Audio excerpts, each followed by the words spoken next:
morning, aviators. This is your captain speaking. Well, it's been a while. It's been a while since I've touched upon Microsoft Flight Simulator. I figured it's time that we get back into it. But this time, we're streaming in 4K. It's like the very first time that I'm actually streaming Microsoft Flight Simulator from PS5 Pro, which is 2024 version, from PS5 Pro in 4K. And we're doing this flight from Los Angeles International all the way to Vancouver International.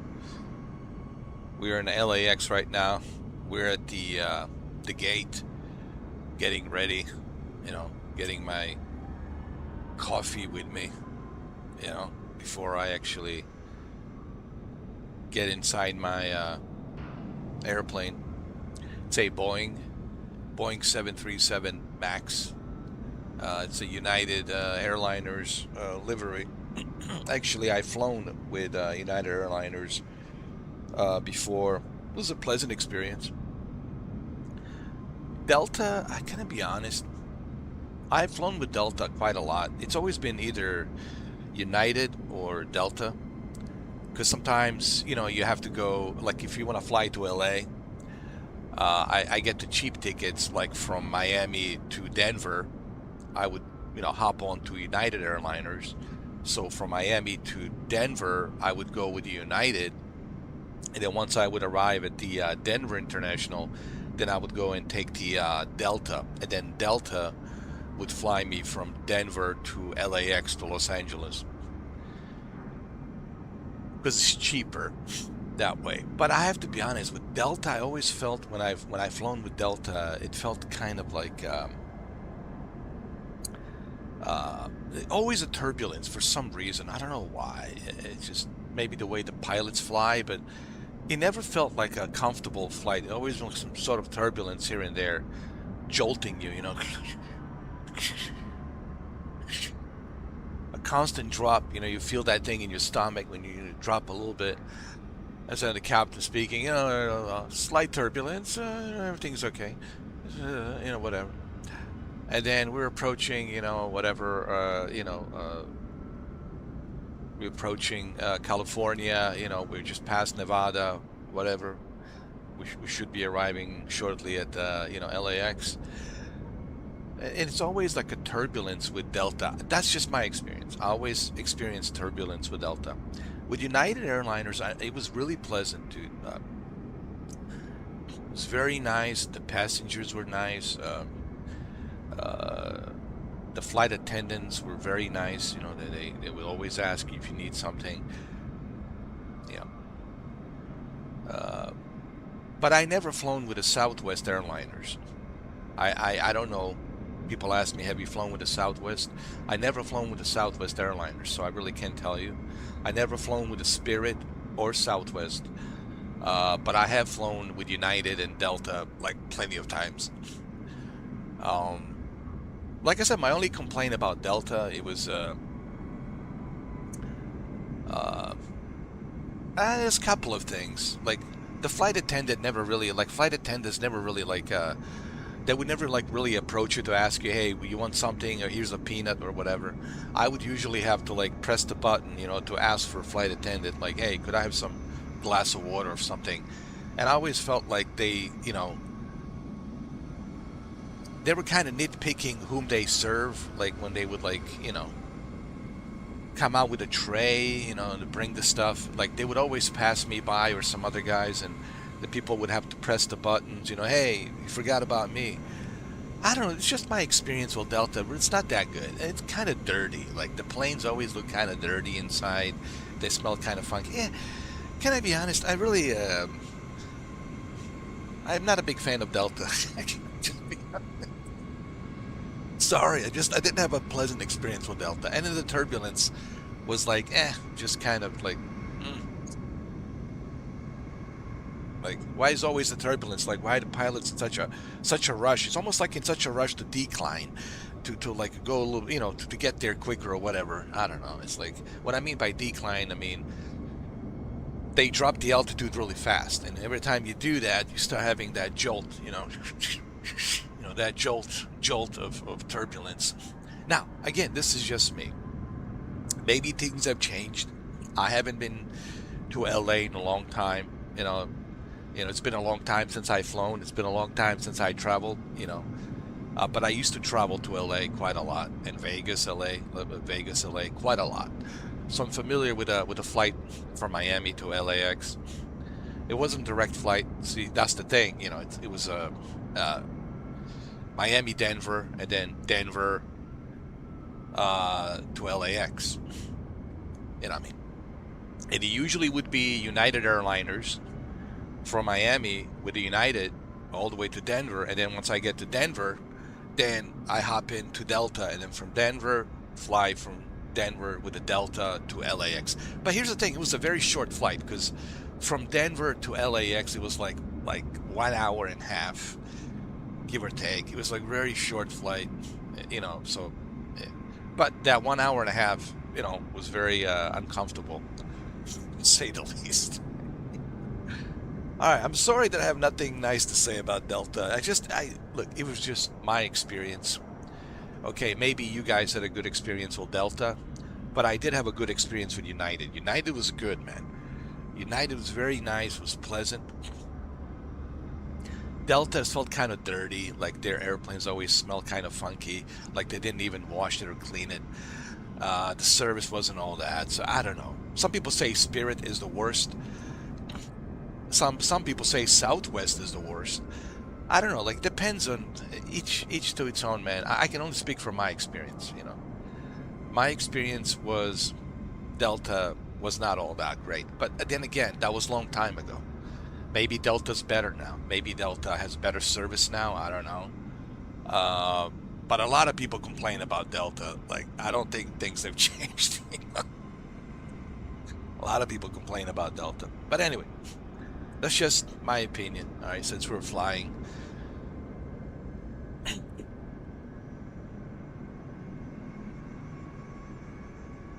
What's the best airliners that I've flown? The Dutch airliners. KLM. KLM, hands down, it's one of the best, one of the best experiences. It was a Boeing 747. I flew all the way from Amsterdam to JFK with a Boeing 747 with KLM. KLM, the Dutch's airliners, man. The service, the flight attendants were so nice, man. Beautiful, gorgeous flight attendants, so nice. Beautiful seats. Oh my God, like sitting on those like Boeing 7. It was beautiful, beautiful. I remember watching a movie back. It was 2004. I was flying from Amsterdam with KLM, Dutch's airliners from KLM, from Amsterdam to New York, JFK. And I remember watching this back in 2004. Was it 2005 or 2004? I think it was. I'm sorry. Was it 2004? I think it was 2004. 2004. I remember watching a movie, and I can't remember what movie it was, dude. But I know that what's his name was in it. Jamie Foxx and was Jamie Foxx? Oh, I almost forgot that was him, dude. Tom Cruise with gray hair, gray suit. Was it gray hair, gray suit?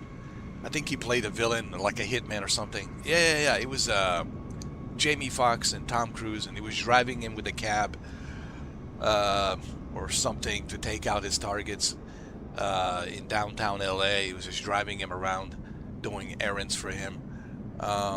What was the name of the movie? It was like, it was Jamie Foxx, Tom Cruise. So that was the movie that I saw when I was flying with KLM. Yeah, I was in Amsterdam for a little while. And then You know, people ask me, have I been to Red District? That's a stupid question. All right. People ask me like, that's a stupid question. So, okay, I'm in Amsterdam, and you're gonna ask me, have I been to Red District? I've been to Amsterdam. I'm young. I'm a young dude. I'm single. I'm a young single dude. No, ask yourself a question. If I'm a young single dude, and at the time very good looking dude back then, and I'm in Amsterdam, and you're gonna ask me, have I been to Red District?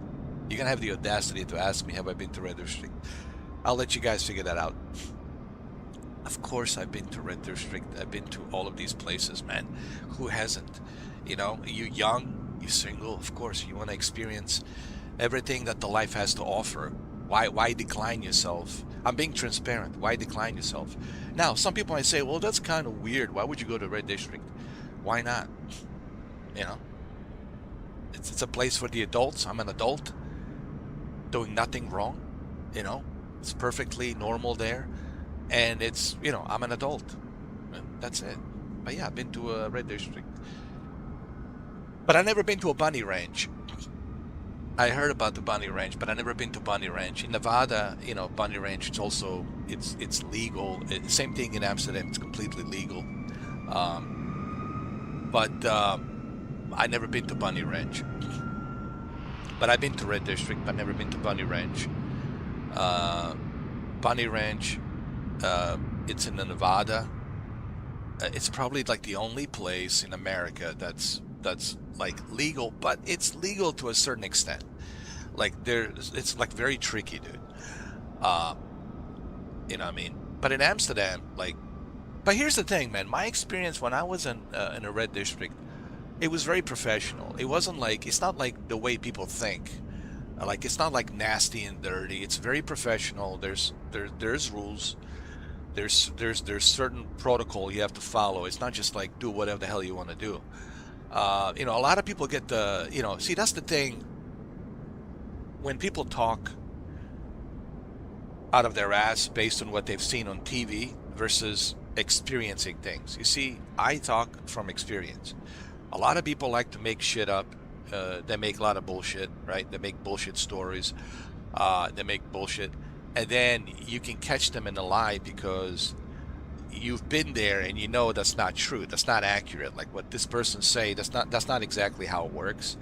So there's certain protocol, dude. Like, there's certain rules, laws you have to go by. It's not like, you just go in there.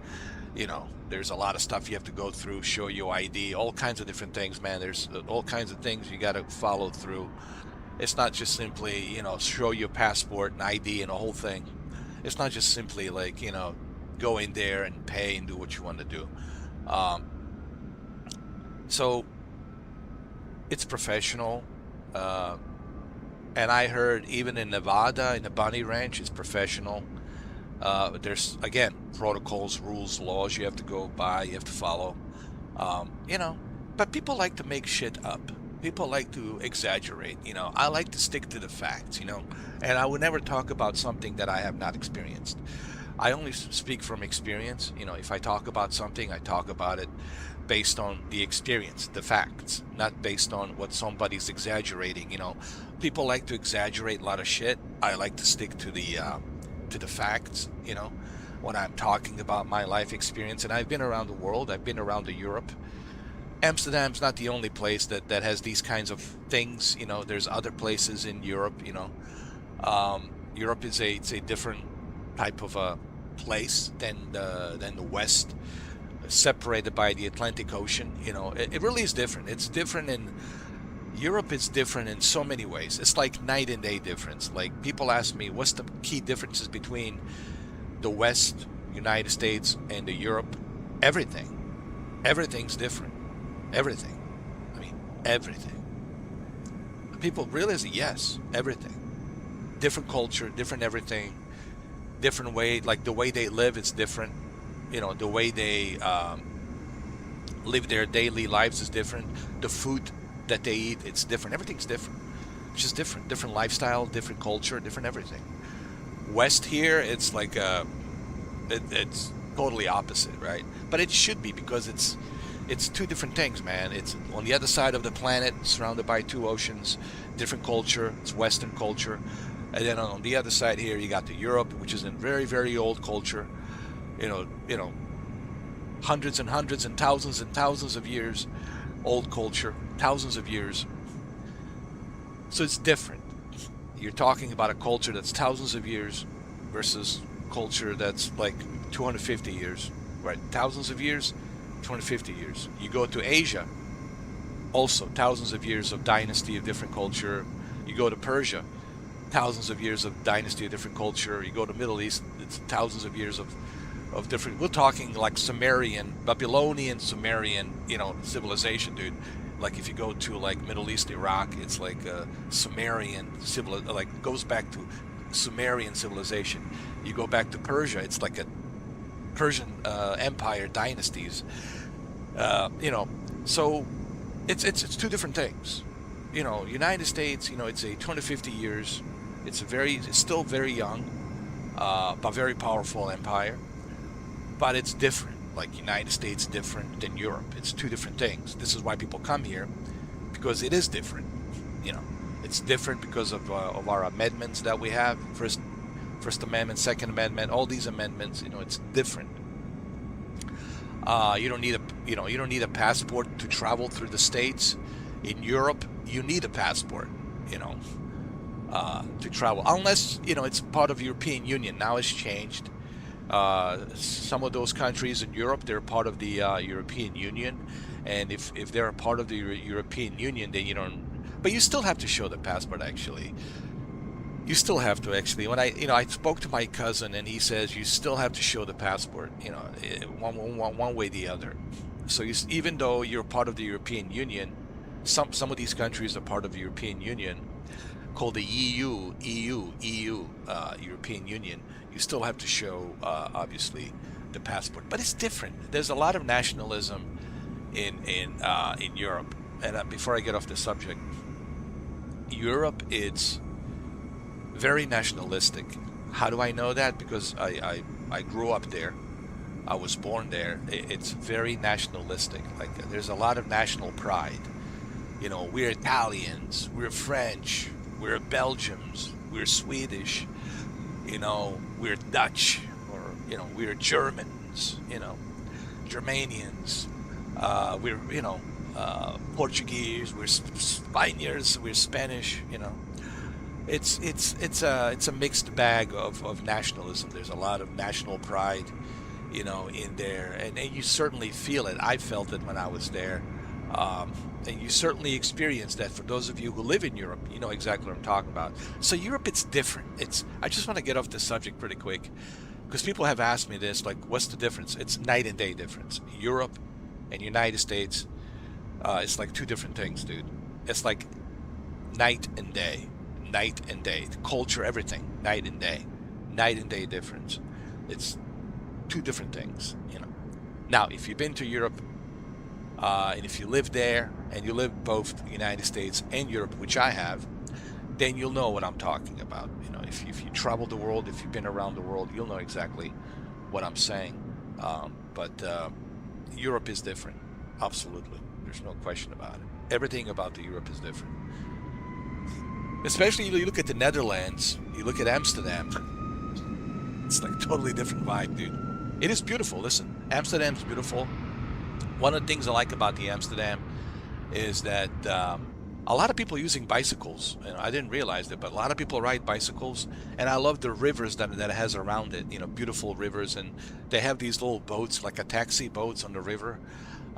It's a nice. There's so many bridges in Amsterdam, but it's beautiful. It's beautiful city, beautiful place. Very like has that old style to it, very like old style, and they keep it simple. It's a very clean city, in my opinion, and has the beautiful river that goes around it, and a lot of bicycles, dude. I've seen a lot of bicycles in Amsterdam. Yeah, I've been to Red District, like I said, but it's all legal, it's all professional, it's all adults. Everyone's an adult. Nothing is like fishy or creepy going on there. You know, a lot of people exaggerate about the red district. Before I get off the subject, there's a lot of exaggeration about the red district. It's not like that. It's very professional. Okay, it's all legal, professional. Everyone's an adult. Everyone's checked.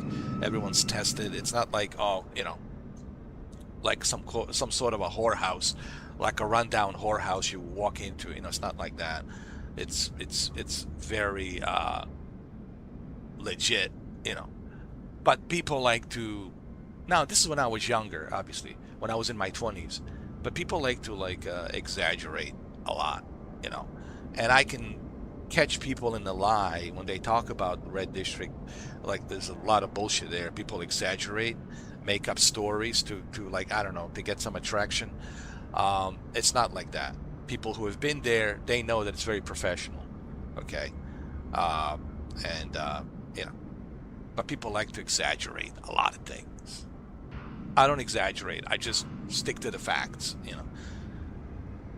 All right, now that we spoke about, you know, a little bit of Europe and America and different cultures and different laws, it's time for us to hop in on the United Airliners. I just want to make sure that everything's good here before we take off. It is 737 MAX. Just want to make sure everything's good. You know, I have my co-pilot Ms. Lee in here as well. It's been a while since I've flown, you know.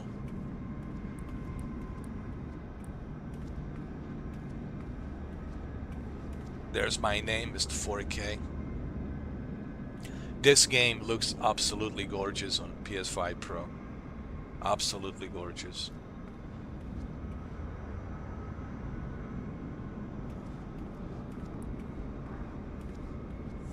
I've been actually meaning to buy that that helicopter, MH-60 Seahawk, which is kind of similar to Black Hawk. It's a Navy Seahawk, but very similar to Black Hawk. It's like a sister to a brother Black Hawk. But it's too expensive. I was like, man, I can't, you know, waste $50.49 for a helicopter. I heard it's really accurate fly-by-wire helicopter, MH-60. But you know, I can't justify paying $50.49 for a helicopter. You know what I mean? If I'm gonna spend $50, might as well, you know, go with the you know, like a very realistic 787, you know, Boeing. They have one of those realistic Boeing 787s. Just buy a 787, you know. I'll personally just wait till MH-60 goes on sale. It'll go down on sale one of these days. When it goes on sale, then I'll buy it, you know, like a dirt cheap for like $30, you know, or something like that. But right now, I can't justify paying $50 for. I mean, that's like a full game, dude. You know, might as well buy, you know, Marvel Token, and play Marvel Token. I can't also justify paying $60 for Marvel Token, to be honest. Marvel Token, just 20 characters, and then you have to pay additional money to have additional characters in the future. $60. It should have been $39.99. I can't justify that either. However, Assassin's Creed Black Flag Resynced is something that I really want to play soon. Hopefully soon. Maybe soon. Anyway, enough of talking. I think we spoke enough. Yeah, enough of chatter. I think it's time that we, you know, hop on the United Airliners 737 MAX, and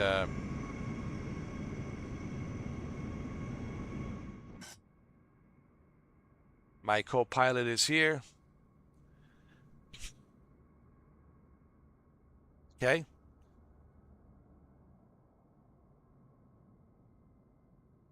Okay, we're gonna start turning on the airplane pretty quick.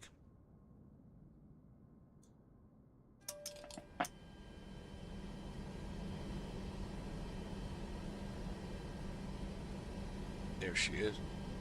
Looks pretty good. I would say PS5 Pro version, it's as close to PC, honestly. Xbox Series X version is also close to a PC. I think both. People ask me, what's the difference between PS5 Pro and the Xbox Series X? I think they're very identical. They're very identical.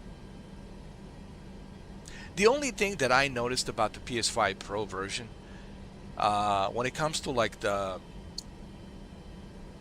scenery, the world scenery, it's very consistent. On the Xbox Series X, it's not consistent. Like it pops in and out, pops in and out. You know, the world scenery, it's not consistent.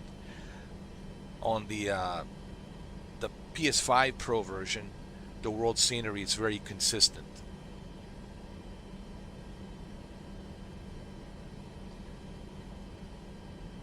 All right, let's turn on the lights. Hold on. Did I turn on the taxi lights? Landing lights.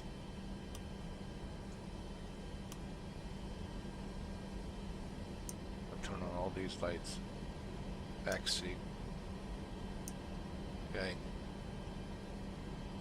Good, good, good.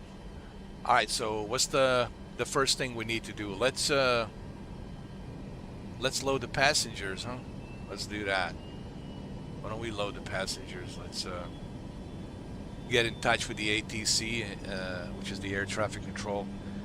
Let's load the passengers. Let's also select the altitude. Since we're flying to Vancouver International, let's select.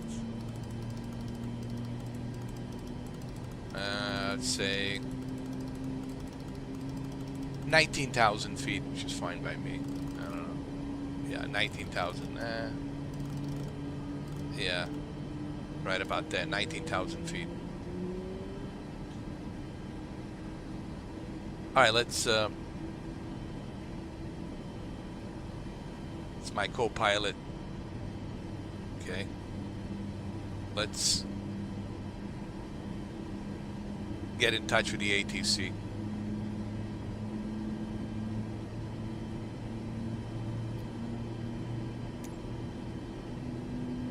Alright, so I want to go to the ground services. I want to request passengers boarding start.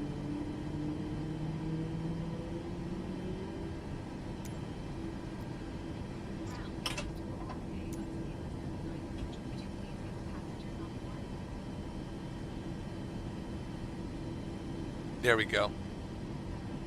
The jetway is connected. The passengers are coming.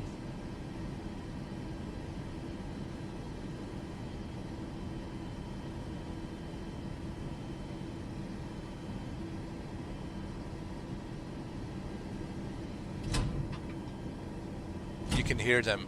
You can hear them coming through. The door is opening. They're coming through.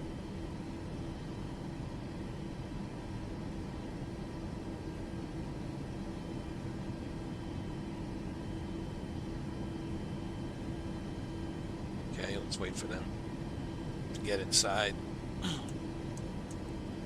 It's been a while. You know, I used to do a lot of Microsoft Flight Simulator, and it's funny, some people actually subscribe to me because of Microsoft Flight Simulator. You know?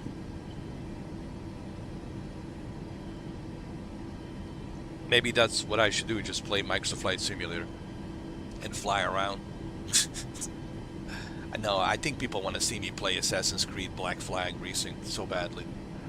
I don't know why people want to see me play Assassin's Creed Black Flag Racing. I'm not sure why, but they really want to see me play it.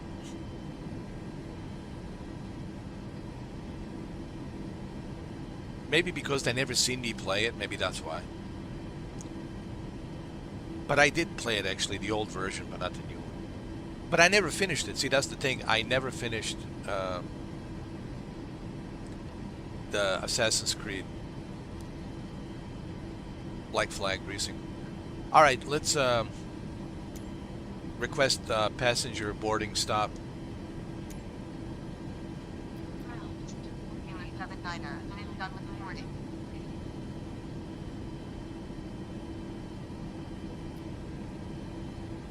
Okay, we also need a baggage service.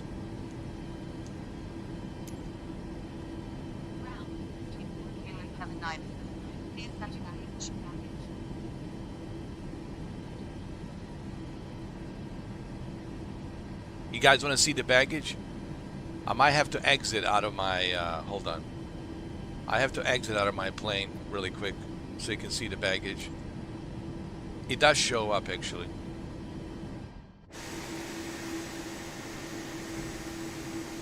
You'll see it in a minute. Oh, there it is. Right there. Right there. There it is. Right there, dude. There's the baggage right there.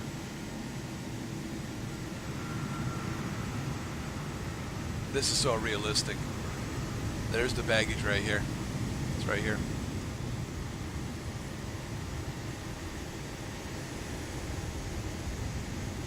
It's right here. That's so cool. That is so cool. I love it. I love it.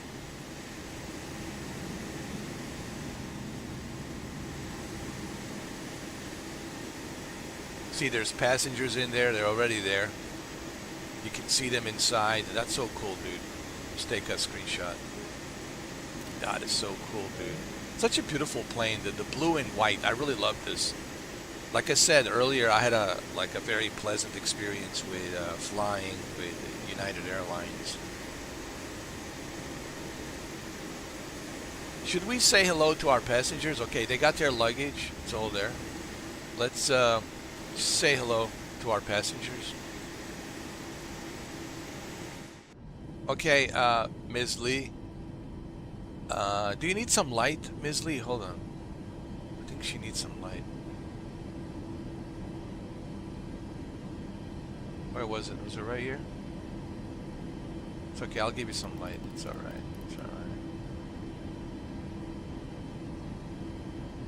There you go, Ms. Lee. I know she likes the light, you know.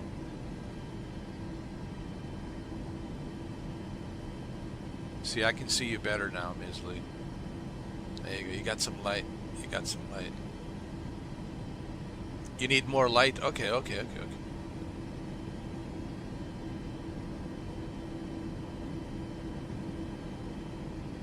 Her name is Ms. Lee. Okay, there we go. 35%. It's good enough. Is that good enough, Ms. Lee? Okay. Good, good, good, good. All right, all right, all right. Let's go check out our passengers. There they are. Hello. Can I be honest? She's kind of hot, bro. I like her style. She got that 90s style. I'm not gonna lie, bro. Hey, listen, hey, let me take a photo of you. Here's my phone number. I mean, my phone. And there's my phone number in there, and you put your digit numbers in there. Take my phone and just type in your phone digits. But don't type in the phone digits of your pimp, all right? Just, I want your legit phone number in there. Type it in. There you go. Here's my phone. You type in the digits. I think they would fire me immediately. I would be fired on the spot. Like, get your ass out of here. You fired. You can never do that as a captain. That would be the biggest scandal ever, dude. I would be all over the news. I would be on EMZ, Entertainment Tonight. I would be everywhere, dude. Would be the... Well, I would go viral for sure, you know. But that would really suck because I wouldn't be able to go anywhere without paparazzi following me. They have twins, all right. As you can see, ooh, you're beautiful. Oh my God, this is, oh, everyone's beautiful. Hey, can you give me leave a Leave a number down there. Man, this is some beautiful passengers here, man. Oh, because they're all, oh, well, we're in LA, man. Everyone's beautiful in LA. People are beautiful in LA. That's what it is, man. It's Los Angeles. It's a beautiful city.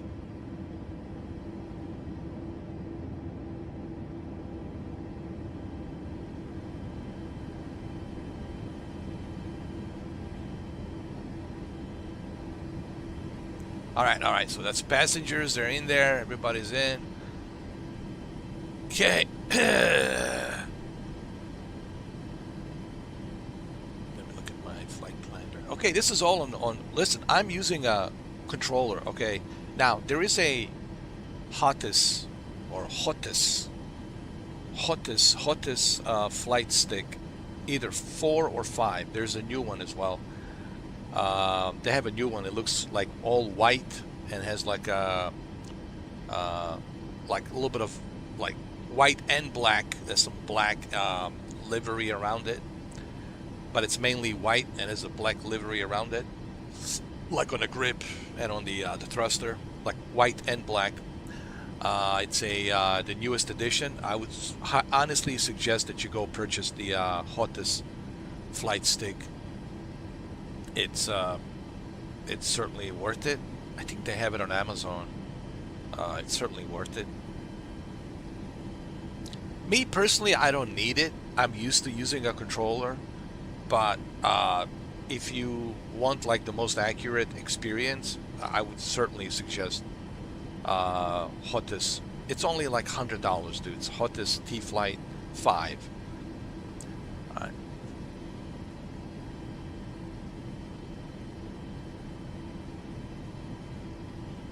Okay, this is Los Angeles. Los Angeles is not that far from Baja, not that far from Mexico. I mean, San Diego, it's just like a neighbor, right next door neighbor to Mexico, dude. Like, are you kidding me? But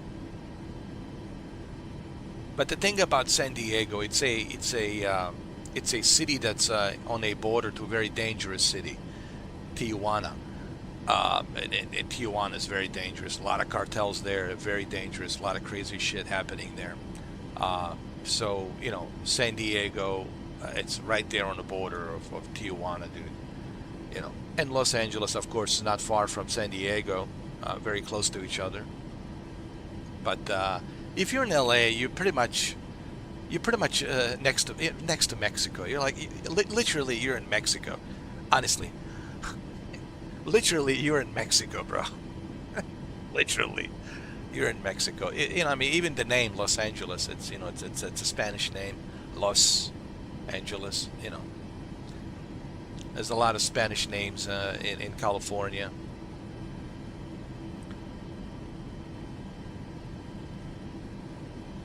All right, so let's go ahead. Let's take off. We're flying all the way to Vancouver.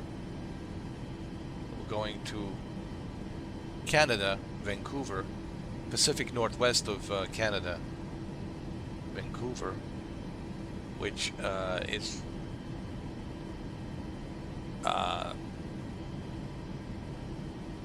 right next to British Columbia, right? Yeah, Vancouver Islands, British Columbia, right there. British Columbia, BC. I never been to British Columbia, actually, believe it or not.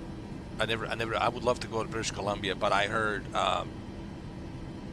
don't go hiking. People say don't go hiking in British Columbia, dude. People get lost there all the time. You know, people get missing all the time, dude. It's like, well.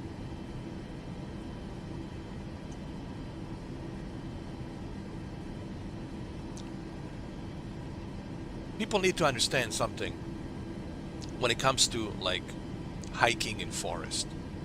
I hear all these stories, like the one recent story which is sad. My condolences to her family. There was this woman who was 46 years old. It was in Colorado. It's very tragic and sad. She went hiking in Colorado, in a very remote forest, mountains in Colorado by herself, and she was attacked and killed by a mountain lion. The whole thing was, captured on body cam. Police officers came in and they had to they have to kill the cat, the mountain lion. They have to kill it because it killed a human being. So they have to put it down. I think they euthanized it because they want to study it. I don't think they killed it, but they euthanized it. They put it to sleep so they can study it to find out if it has rabies and why it did what it did. Why did it attack this person? And it's sad to see that. May this person rest in peace. My condolences to the family. It's sad to see this happen. It's tragic, but it's also a valuable lesson to be learned, that you don't go in a forest by yourself, okay, without some sort of a protection, either a pepper spray. And the worst thing you can do is put on the earbuds and start jogging in the forest. This is a no-no. Don't ever listen to music or put on headphones or earbuds, especially when you're by yourself. Your eyes and ears needs to be open to what's in the forest, and you should have some sort of a protection, either a pepper spray or something, anything, a knife, anything that can protect you. Hunting knife, they'll give you a fighting chance against these big cougars, these big cats. You can stab these cats with a big hunting knife. It can save your life. And these cats are strong, and you won't see them. The thing about the mountain lions, they're very stealthy. And you won't even see them. They approach very stealthy. That's how they approach their prey. What I'm trying to say is this, and even David Pilatus, who wrote the book on Missing 411, he talked about this. A lot of these individuals, they go missing when they go by themselves. It's always a good idea to go with groups of people or with a partner. Don't go by yourself, because when you are with the two people, then these cats, they're going to back down a little bit. They're not going to attack because they're thinking, okay, there's two of them. How do I do this, right? So it's unfortunate that this tragedy has happened to this poor woman. May she rest in peace. My condolences to her family, but also a lesson to be learned here. If you guys gonna go watch it, you can go watch the whole thing on YouTube. There's a police footage, body cam footage from the law enforcement in Colorado. It's out there. It's on YouTube. But the valuable lesson that needs to be learned, it's to respect the nature, respect the wildlife, and understand that you are in a forest. Okay, you're not in a city. Okay, you're in a forest. You're by yourself. And if you don't know what you're doing, then it could be a matter of life and death situation.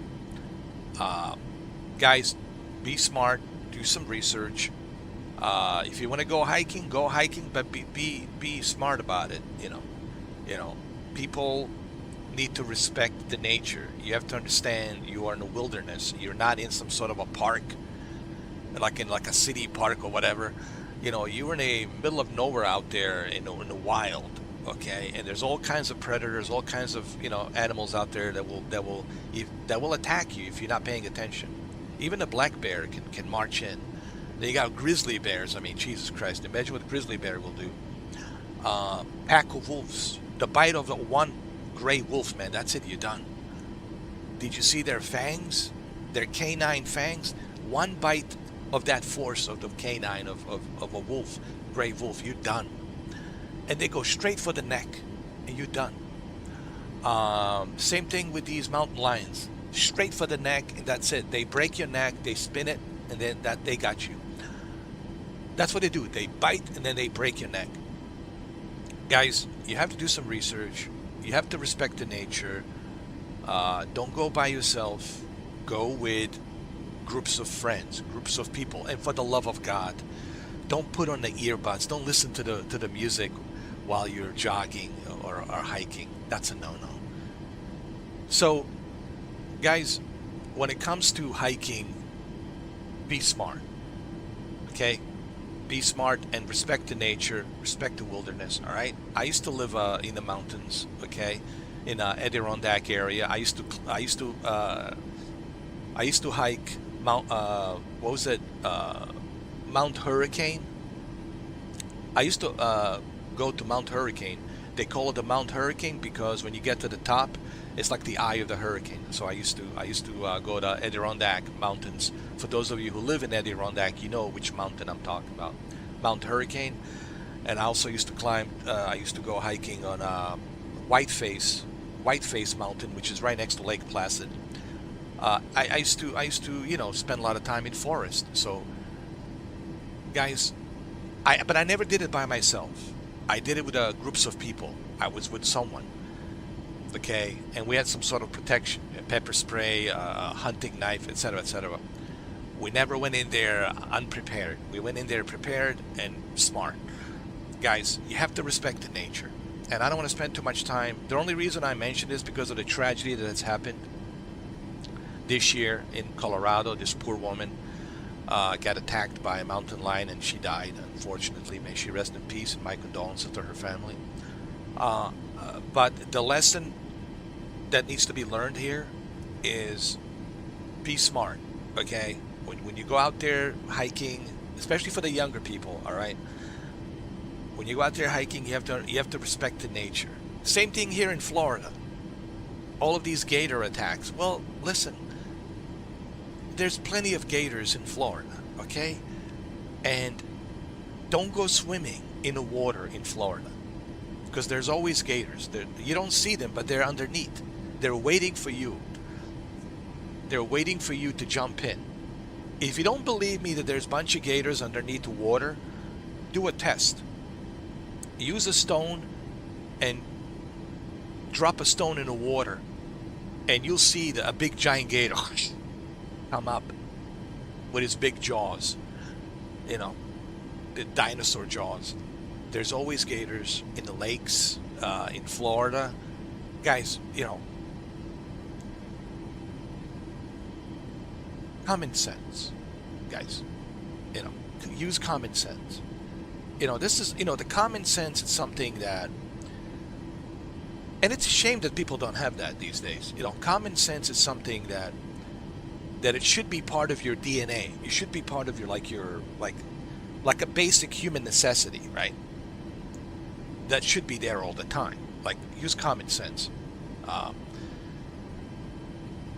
You always taking a risk when you jump in a lake in Florida.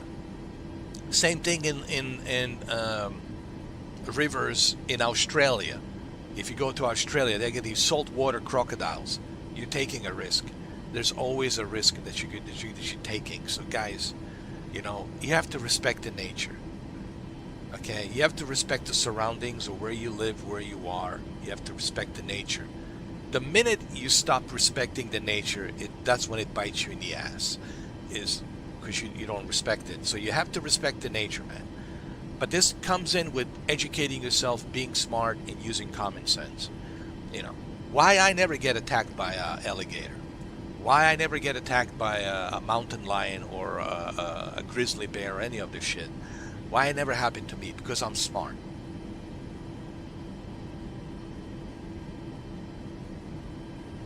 This is what keeps me alive, is this. This is not going to keep me alive. This is just something that I can lift, something heavy. But this is what keeps me alive. You have to be smart, guys. That's the only lesson I want you guys to learn from this whole conversation that we just had right here. Before we start flying, before we start taxiing out and taking off, is the lesson that needs to be learned is respect the nature. Be smart. Okay? Be smart. And this is mainly for the young people, because when you're young, you're full of hormones, You know, you got so much energy. You're 20 years old. You think you're on top of the world. I know I used to be there too. When I was 20 years old, I thought I was a Superman. I was on top of the world. Nothing can touch me. I'm whatever. You have to respect the nature. Respect the nature, because the minute you stop respecting the nature is when the nature bites you in the ass. And that's why there's so many missing people out there, because they don't respect the nature. You have to respect the nature, okay? And this is mainly for the young people. You have to respect the nature, okay? And that's the whole lesson that I'm trying to give you here, okay? The park rangers will tell you exactly the same thing that I'm telling you. Law enforcement will tell you exactly the same thing that I'm telling you. Both law enforcement and park rangers, especially park rangers, will tell you this exactly the same thing, is you have to respect the nature. The minute you stop respecting the nature is the minute that it starts biting you in the ass. Okay. All right. Now that I have said that, let's start taxiing out and let's start flying. I only give the best advice. I'm never going to give you guys a false, false advice. I would never ever do that. I would never give a false advice. Only a good advice. Right, Miss Lee? See, Miss Lee agrees. Yeah, she's nodding her head. She said, yes, Mr. 4K only gives the best advice. People don't even know it. They think I'm talking out of my ass. It's sad, but that's internet. People are entitled to, have their opinions, but I'm not talking out of my ass. I mean, I have a beautiful ass, don't get me wrong. It's nice and shampooed, but I don't talk out of it. All right, let's start taxiing out. All right, let's go in touch with ATC.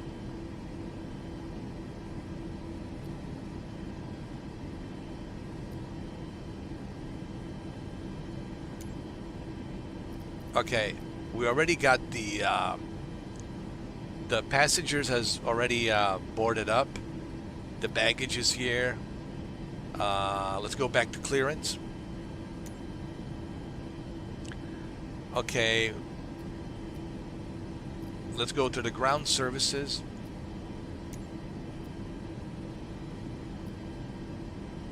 I need a pushback, so we're gonna need a pushback. Now, very important, before you request a pushback, for those of you who don't know, maybe it's your first time playing a Microsoft Flight Simulator, the very first thing you have to do is release the parking brake.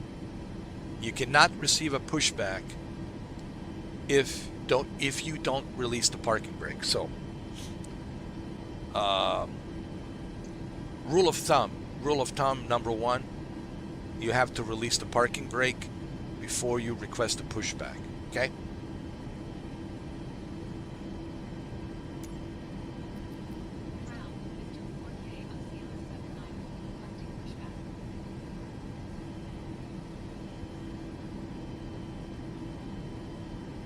You see, he will not be able to push me unless it even says up there, release the brake. You have to release the brake. So, all right, so I just need to clarify on that.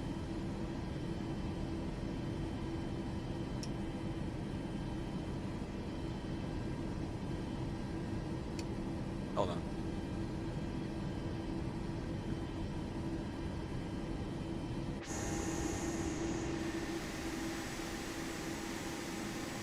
There we go, you see? He's pushing me back. There's a pushback.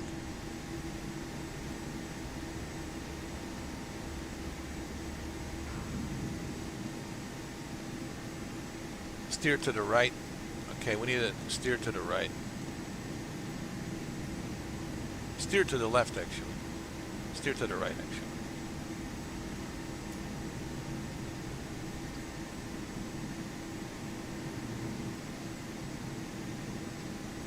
There you go.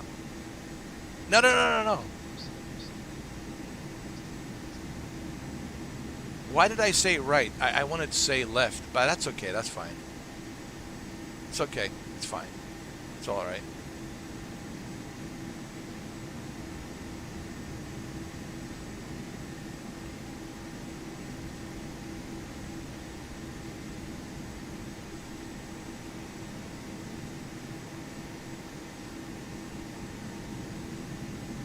It's all good.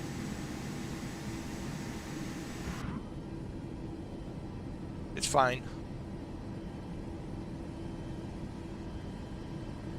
Ms. Lee will get in touch with the ATC for the pushback to stop.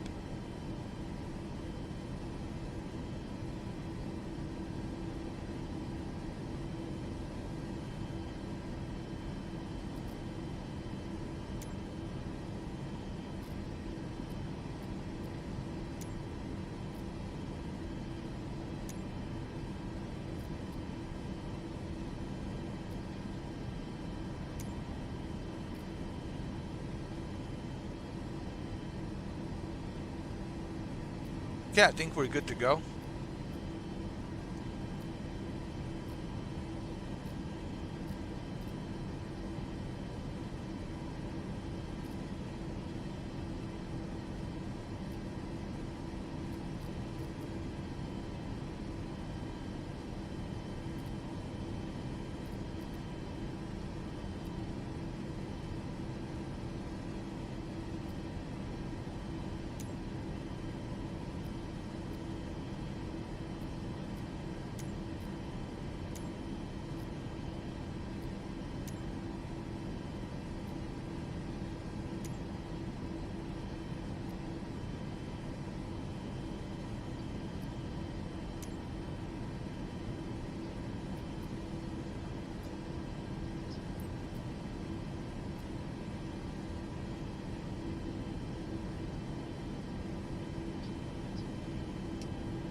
Okay, guys, I think we're ready.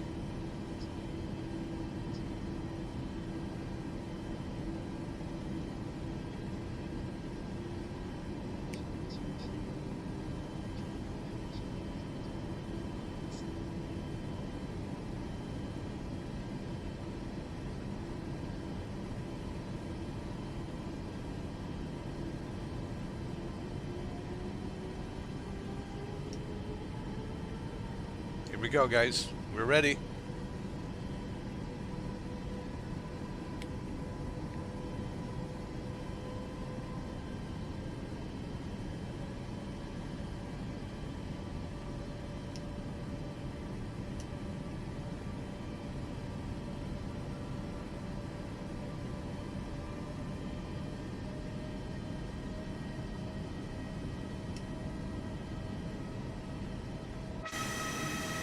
What the hell happened?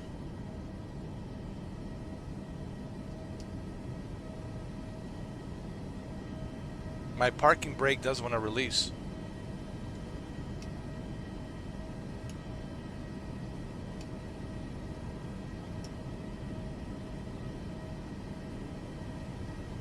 What?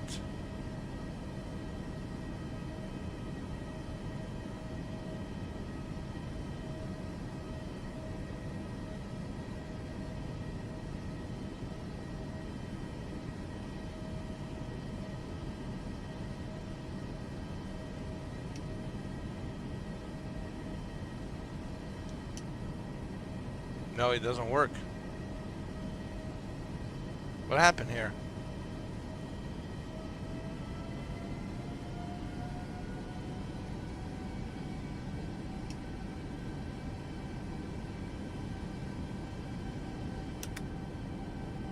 I'm stuck. I can't. The parking brake's not working. What happened?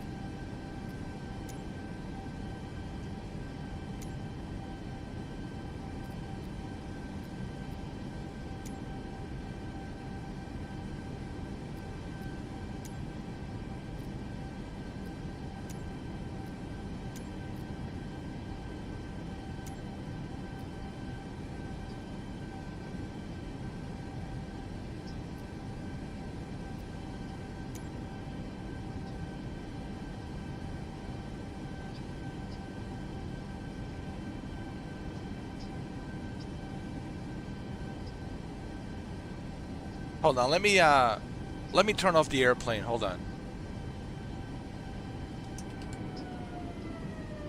Let's turn it off and turn it back on.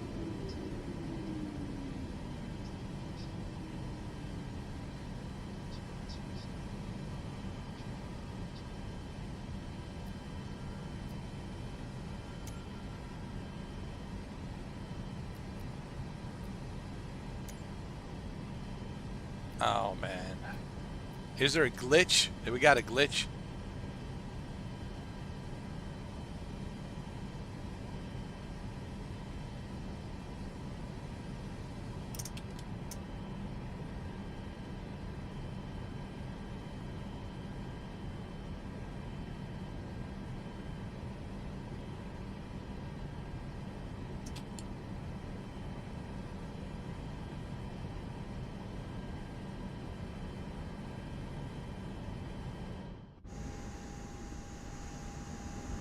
Oh, what the hell happened? Oh my god. You see? The glitch. The pushback did it wrong, you see? It shouldn't be doing this. Come on, Asobo, man. You know, this is where like I have a problem with the Microsoft Flight Simulator. This kind of crap never happens to me on the X-Plane. Whenever I play the X-Plane 12, this crap never happens. The AI on the X-Plane, it's always 100% correct. Here, I told him just to move left, but he went all the way back instead of just moving me to the left and then stopping. But the AI didn't do that. AI has some sort of a glitch, and look where we are right now. Now we're stuck. You know, Asobo, come on. How long has it been now? How many years? 6 years. It's been 6 years, and still there's issues and problems. Man, this is one of the things that drives me crazy about Microsoft Flight Simulator. It's always bugs and problems, man. And it really screws up the experience, man. You know, it's like you get turned off. See, this kind of crap turns me off, man. Makes me not even want to fly, because it's like, man, you just turned me off with this stupid nonsense. Oh my god, man.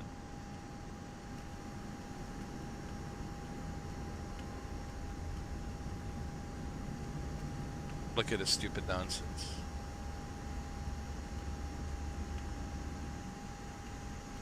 And I told the pushback not to do that. I just told the pushback to turn to the left, and look what it did. Come on, man. Come on. With all this AI technology, really, you can synchronize a much better AI to do this? Really, Asobo, with all the money and resources? Oh my god, man. It turns me off, man. It really does. It makes me not want to even play, because like, come on, man. You want me to treat this as a realistic experience, right? A flight simulator, and then you got this kind of crap happening. And this kind of crap happens more often than you would think. I don't know if it's a PlayStation version. I know people say, oh, it's a PlayStation version problem. Whatever. It's the Asobo's problem. It's the developer's problem. Let's just call it for what it is. It's the developer's problem. The AI needs to synchronize when it sees an object, needs to stop. Okay? That's the whole point of AI, to determine, okay, we're doing a pushback and there is another plane next to me. Stop. Pushback has stopped. That's what AI needs to do, to determine if there's any objects around the plane. And if there are, the pushback needs to stop. That's the whole point of AI. Oh my god, man. But apparently you can't rely on AI because the AI is not trained enough. And it's the kind of nonsense. And it turns me off, it really does. You go through all this process, setting up the flight and all this crap, and then this bullshit happens, man. It just turns me off, man. Completely. It really does, man. Can we have like an experience that's bug-free these days? Can we? Is it like, are we asking for too much these days? We're just asking for a working software.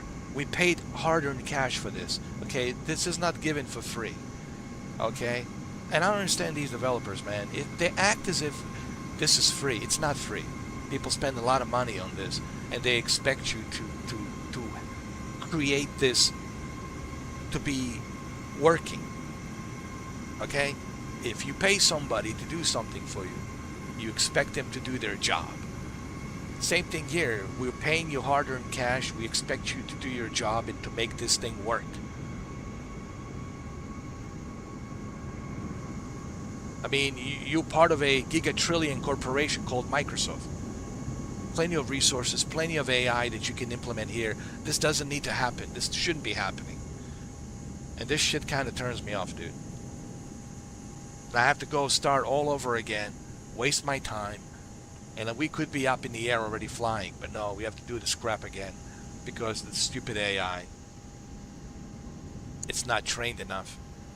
And this kind of shit pisses me off. It really does. It turns me off. It makes me not want to even play. It's like, forget about it, you know.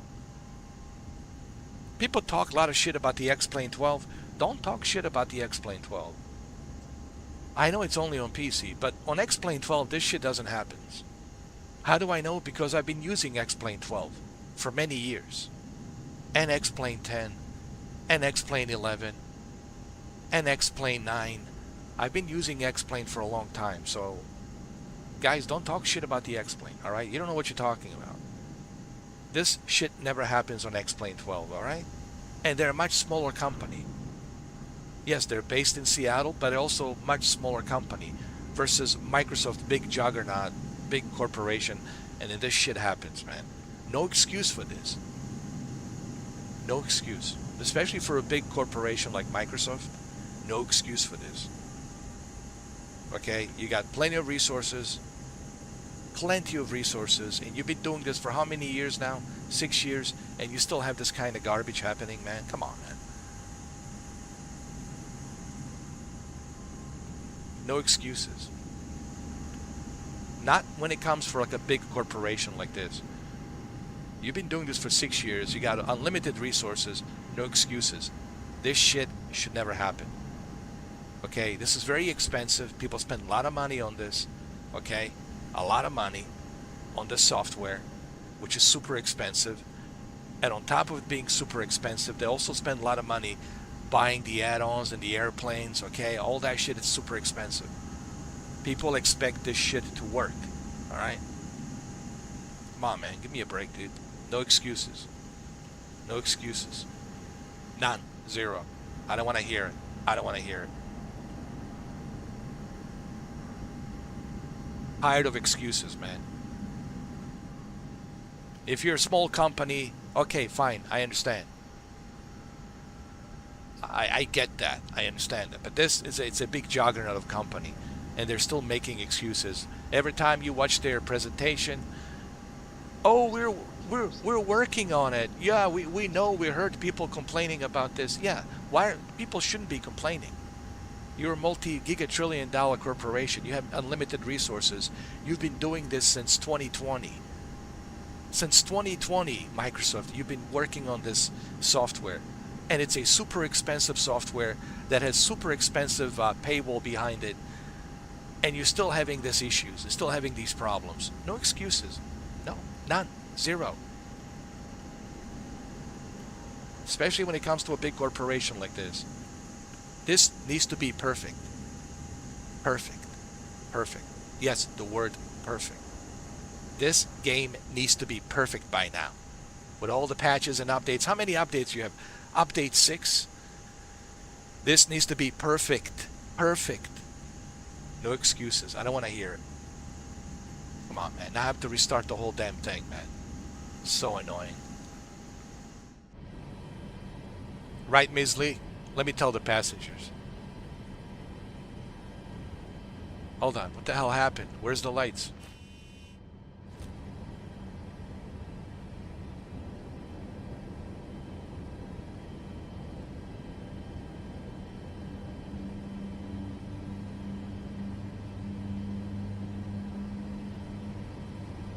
Hold on, the lights are turned off as well.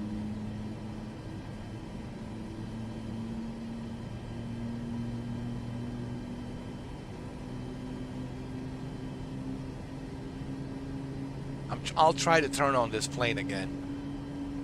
See what happens.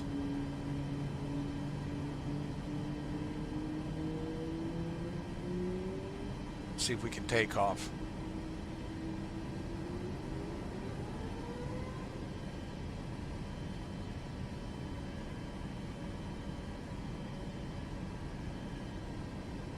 There's no excuse for this. I'm sorry, guys. I mean, I can't really give them a pass. Sobo, there's no excuse for this. You've been working on this game for God knows how many years now. And here we are. Like, how many times do we have to go through this song and dance, right? Whether it's Xbox Series X or PS5 or PS5 Pro or PC. I have played this software on all of the platforms. Okay? I have live streamed this on every single platform, whether it's Xbox Series X, PS5, PS5 Pro, PC, multiple different PCs. God knows on how many PCs I have tried this software. I have tried the software on every single platform, and it's always the same crap. It's always something, always an issue, always an issue. And yet they're charging arm and leg for this software. Ridiculous amount of money they're charging for the software on top of a ridiculous paywall behind it. Did you look at the paywall behind this game? Go to the Microsoft Flight Simulator store. $50.49 for a helicopter. You know, $80 for a 787. $100 for this other airplane. You know, $150 for this plane. $60 for this plane, $70 for that plane, $80 for that plane. Are you kidding me, dude? Airports are $40, $60. Come on, man. All of this money that you have to pay for this software, right? And then you got this garbage going on. It doesn't work. Come on, man. No excuses for this, man. Right? Passengers, right? No excuses for this. I'm not giving Asobo and Microsoft a pass on this. You're not getting a pass from me. I'm holding you responsible for being lazy, not fixing this. Update 6 for crying out loud. And they give you the list of all the things they say, ooh, we fixed this, we fixed that. You haven't fixed jack shit. The game still suffers, still has issues with frame rates and all kinds of garbage. Come on, man, dude. After 6 years, man. After 6 years. Come on, man.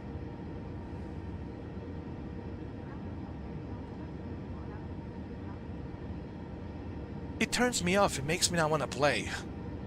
I want to play something else. Like, come on, man. I can't, like... I can't deal with this garbage anymore after 6 years, man. Either fix this game or don't. I'm not going to even bother playing it. Fix it, man. Fix it already.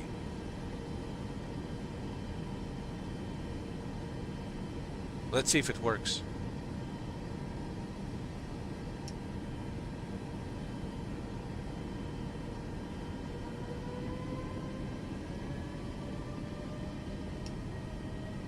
Nope. No. Releasing the parking brake. Nothing. Nothing's happening. Parking brake release. There it is right there.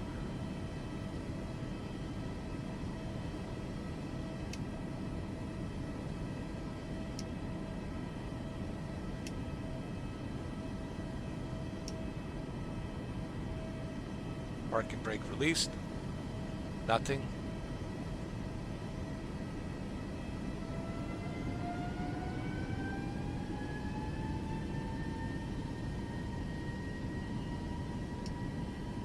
Nothing. Nothing. Nothing.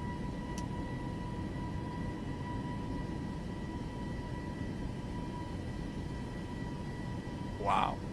Just wow.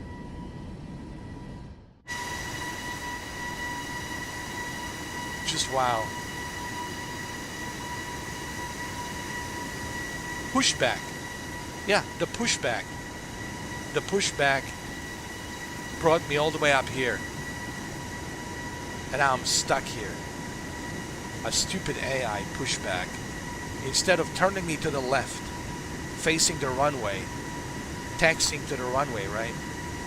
You know, it turned me all the way back to the gate to another plane. And now I'm stuck, my wing is stuck here with another plane. Come on, man. Look at this stupidity. Let me take a photo of this.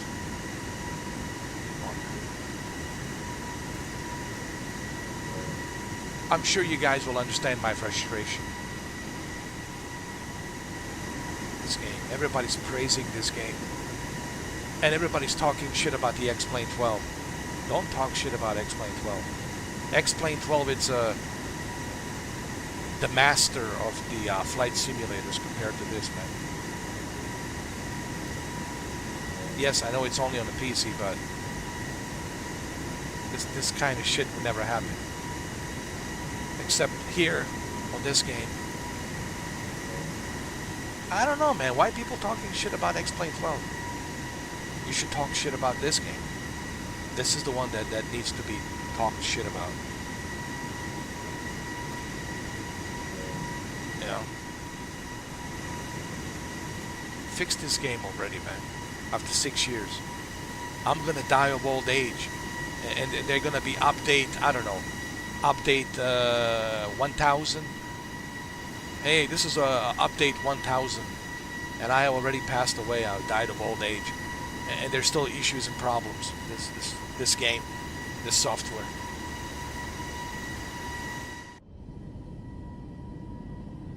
Nothing. The communication doesn't work. ATC doesn't work. Man. The ground services, nothing works. Nothing. Taxi to parking, fueling, nothing. Come on, man. Come on, man. Come on, dude.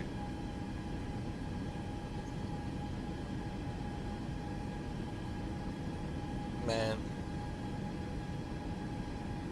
Yeah, I can't play this. Nah, I refuse. Listen, man, I'm not even in the mood to fly.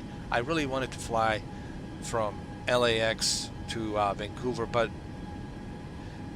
no, this turns me off, man.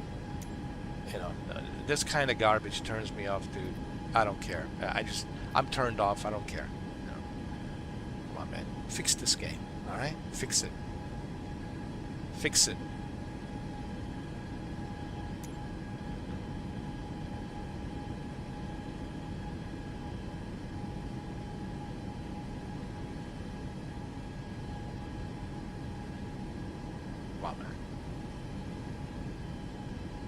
No excuse for this. None. Zero. And it's not the first time. You have to understand, I have put so many hours into this game, and I played it on every platform. From Xbox Series X, PC. I started on a PC in 2020. It was 2020 August. I started on the PC version, and then the Xbox version, Xbox One X version on 2020 Microsoft Flight Simulator, and then on Xbox Series X version 2024. I played it on a PC, Xbox, PlayStation 5 base, PlayStation 5 Pro. I played it on the PlayStation VR 2. Always an issue. There's always some issues, always some problems. Nothing works perfectly. It's always problems and issues. And then they're asking $70 for this game. Then they're asking $100 for the deluxe edition.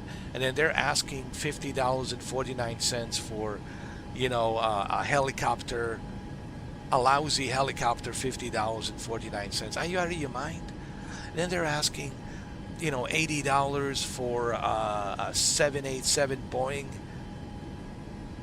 Then they're asking $100 for this airplane. $120 for this airplane. They're asking $70 for this airplane, $40 for this add-on, $60 for this add-on. Really, dude? You have to spend thousands of dollars on this software and it doesn't work. No excuse. There's no excuse. This is expensive. If this was free, okay, it is what it is. It's free. But this is not free. This is very expensive. Okay, people have spent $70 just to get the base version of this game. And then the ridiculous paywall behind it that you have to pay. Did you look at their Microsoft Flight Simulator store and how much it is? Ridiculous. Like I told you, just a lousy helicopter is $50.49. And everything else is like $100, $80, $60. All these add-ons are ridiculously expensive on top of this game being ridiculously expensive. And it's broken. It's always broken. It never works like the way it should work. Always an issue. There's always an issue with the software. That's why I'm not giving Asobo and Microsoft a pass, because they're a big corporation. They have way too much money.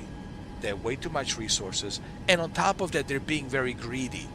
They're asking too much money for this game. Fine, if you're going to ask all this ridiculous expensive amount of money for this game, at least make it work. That's my whole point. If you're going to be charging people like a $50 for a helicopter, or $100 for an airplane, or $80 for an airplane, or $60 for an add-on, like an airport add-on, $60. If you're going to be charging people this ridiculous amount of money on top of a $70 base version of the game that you need, if you're going to be charging people this ridiculous amount of money, super expensive, the very least you can do is fix this game. Make it work. Make it work. A smaller company, X-Plane 12, a much smaller company, a small little peanut company, is doing a far better job. And they're also based in Seattle, versus a Microsoft, a big juggernaut, huge gigatrillion corporation, versus a small company that's also based in Seattle. X-Plane 12 is doing a far better job. Yes, X-Plane 12 is doing a far better job. A much smaller company, peanut company, is doing a far better job than Microsoft Flight Simulator. So what does that say? It says that Microsoft Flight Simulator and the Asobo, they're just after the money. They're not really passionate about the airplanes. They're about the money. X-Plane, they're all passionate. They're all pilots. They care.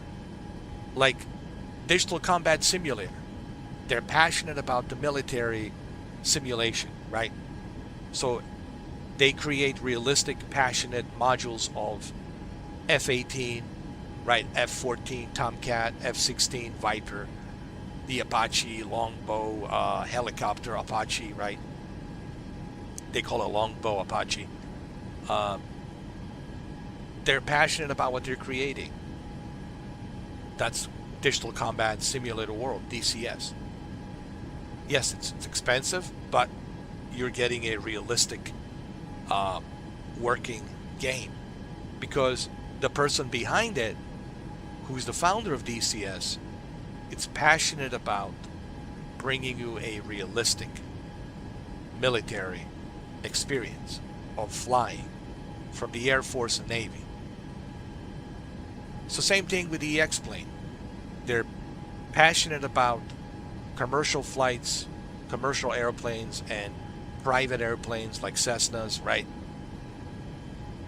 They are passionate. See, smaller companies are more passionate versus big companies. Big companies are corporations. They only care about this. They just want this. Smaller companies are better because they're passionate about what they're creating. And you can see that difference with the X-Plane 12 and the Microsoft Flight Simulator. Microsoft just cares about how much money can we squeeze out of you know, out of us consumers. And Fine, if you want to squeeze the money out of me, at least make it work. At least make this experience working. Make it work. What did you do right now? You pissed me off. You raised my high blood pressure. I'm in a shitty mood right now. That's not good. That's not a value that I appreciate on this game. Okay? People don't want their high blood pressure to go up. People don't want to be frustrated. That's why they pay for you to fix this damn game. That is your job. To fix it. To make it work. Work. Make it playable. God damn, man. I don't want to cuss. I don't want to use profanity because I don't want to be demonetized. But believe me, I would love to use some very colorful, beautiful language to express my feelings and frustration. Alright, let's restart this shit, man. No excuse for this, man. None. Zero. None. Zero excuse for this.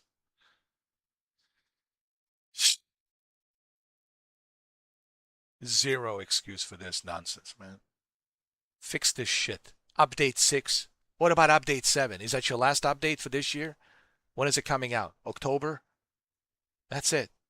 I think it's October. Their last update's in October. And it's the update 7. Right, Asobo? Are we going to have issues on the October update? Which is your last update for the end of this year? I think it's either October or November. I think it's October. Update 7, right? Are we going to have more issues with the update 7? Are you going to put more errors? Come on, man. Give me a break, dude. It doesn't matter how many updates. It could be update gigatrillion. I guarantee you, even when the world ends, after the apocalypse, the aliens will find the software, and they're gonna dig up the ice. They're gonna find the software. They're gonna boot up the PC, and the aliens gonna turn on this software, Microsoft Flight Simulator, and they're gonna say, "Update gigatrillion." After the world has ended, and this game is still having bugs and issues and problems. What's wrong with these humans? Don't they know how to use the AI to fix shit? Do they need aliens to do everything for them? Do they need aliens to wipe their asses for them? God damn, man. Fix this damn game. I'm not asking you to create miracles, alright? I'm just asking you to make the damn game work, I'm not asking for damn miracles here. Jesus.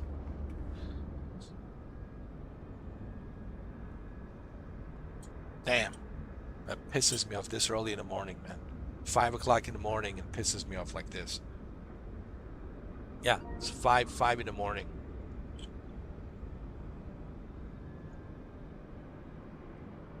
Five in the morning and I'm be pissed off like this, man. It's not good.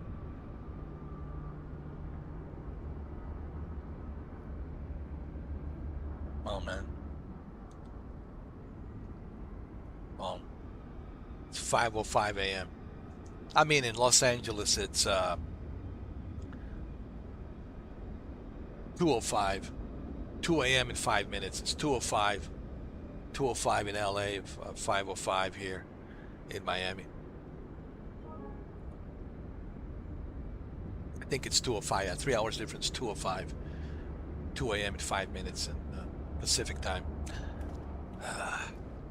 Man. Tired of this crap. Right, Ms. Lee? We're all tired of it. Am I on the latest update? Hold on. Am I on the latest update? Hold on a second, dude. Is this the latest update?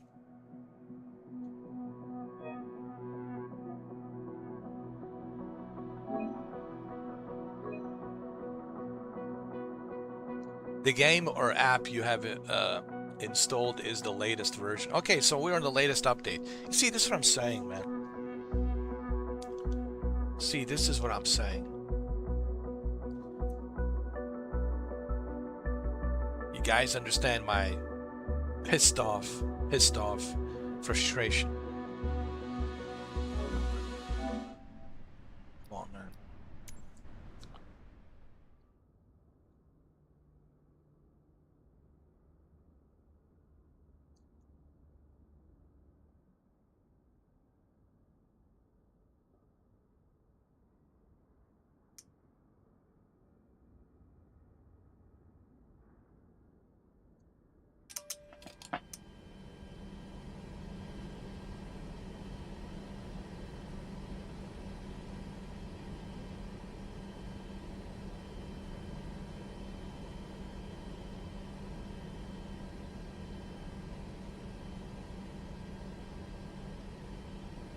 Hold on.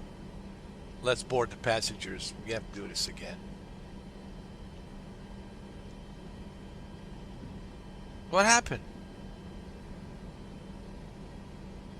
The game frozen. Look, the game is frozen.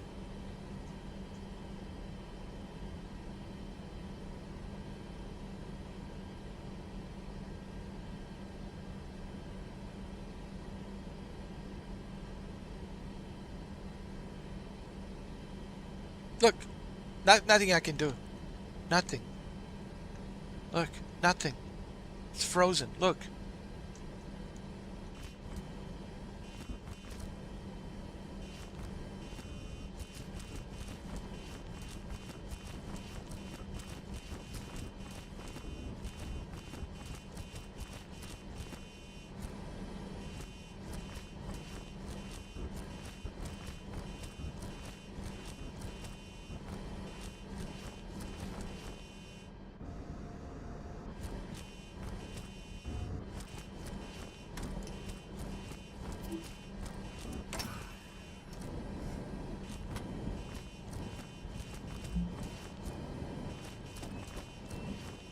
Wow, dude. Just wow.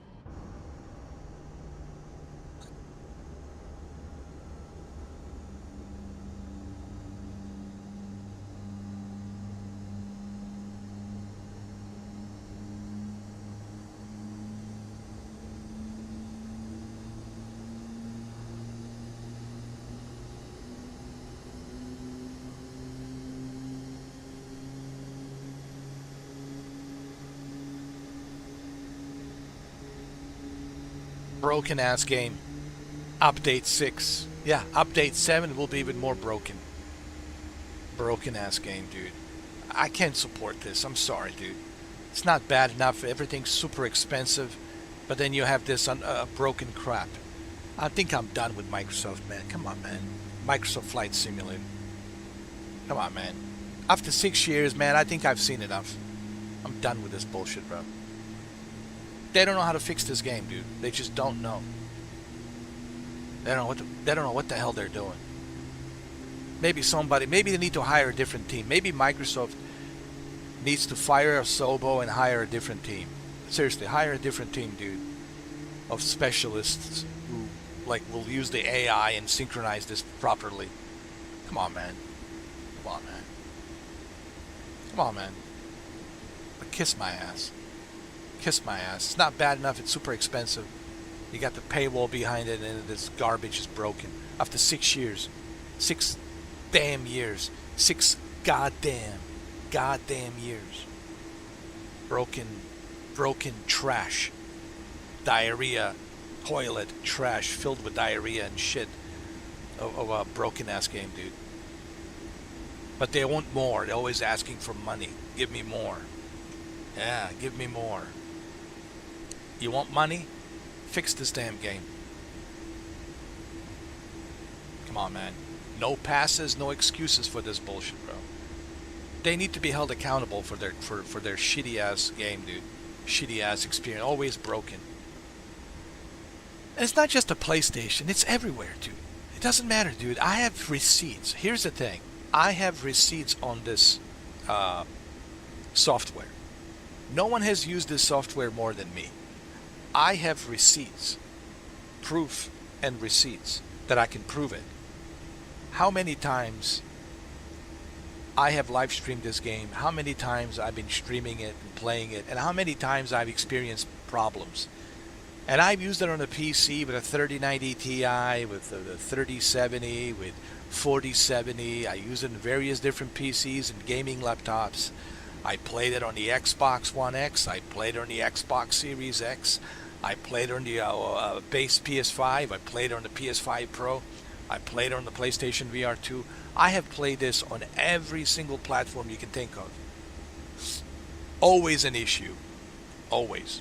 Some sort of an issue. Always a problem. If this was free, I would give them a pass. Okay, if this was free to play, okay, it's free to play.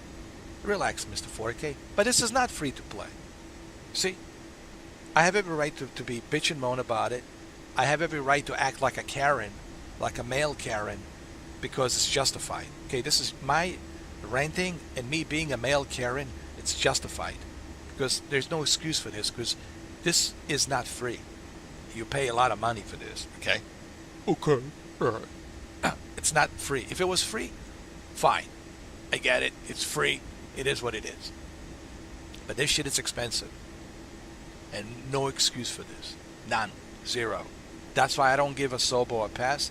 I don't give Microsoft a pass, because they're a big corporation. Big corporation. They've been doing this for how long now?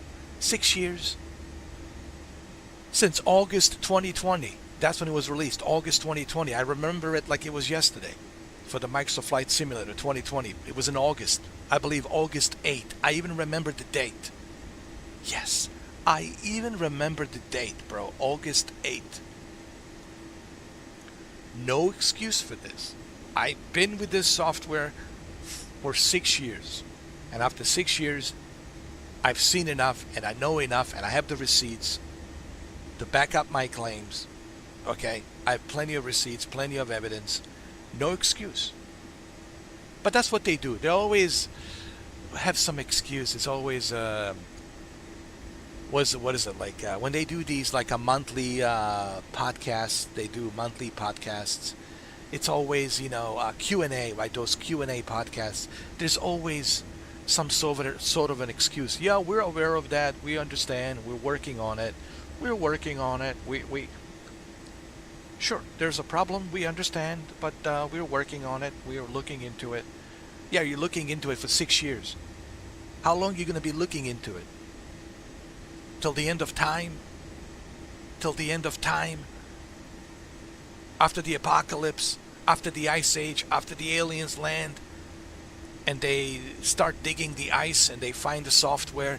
And even aliens, when they dig up the freaking ice and find the software and they boot up a PC and they start using the software, they're going to say this software is broken. Even the aliens will say after the apocalypse and the ice age, they'll say, what the hell? What the hell were these humans doing, man? How they're so stupid. They can't get nothing to fucking work. They can't make fucking shit fucking work. Nothing works. The stupid primal, not primal, primate goddamn humans.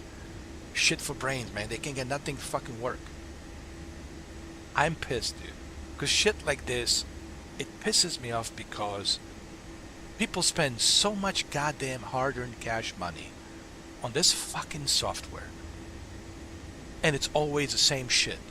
Same song and fucking dance. With this freaking software. It never works. It never fucking works. Whether it's the PC, Xbox, PlayStation VR 2, doesn't matter. Even on the GeForce Now I had issues. Yes. Even on the GeForce Now with a 5080 I had issues. With this game. Sorry for the F word, but I have to use the F word. They deserve the F word. No, they do. They deserve the F word. Asobo, you deserve the F word. You well deserved it. After 6 years, you deserve this F word. Big F. Failure and the F. You know what I mean. Both F and, you know, FU, FU, FU, and failure. Across the fucking board. They're both 2 words. Fucking and failure. Yes. Fucking and failure. Fucking failure. There you go. FF. How about that? Maybe you should call it MFF 2026. How about MFF 2026? Microsoft fucking failure 2026. I like the sound of that. Oh, I really love the sound of that. It resonates, doesn't it? MFF. Microsoft fucking failure 2026. Look at this. Look at this. Doesn't work. Nothing. I can't even exit the damn game. I can't do shit. Nothing. Nothing. I can't do nothing. Nothing. MFF 2026. MFF 2026. MFF 2026. MFF 2026. How about that? Hashtag MFF 2026. Microsoft fucking failure 2026. Oh, listen, I need to copyright that. MFF 2026. Guys, put a hashtag. Put a hashtag out there. MFF 2026. MFF 2026. I repeat again. MFF 2026. MFF 2026. Microsoft fucking failure 2026. Come on, man. Look at this. Look at this stupid nonsense. Nothing. Can't do nothing. It broke my PS5 Pro. I can't do shit.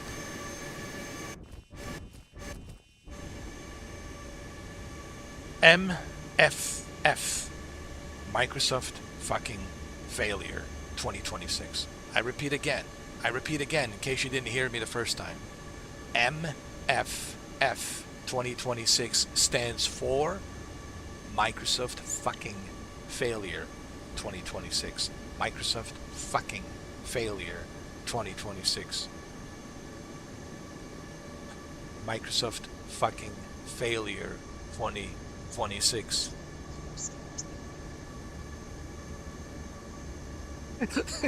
Yeah, I'm ready to taxi. Yeah.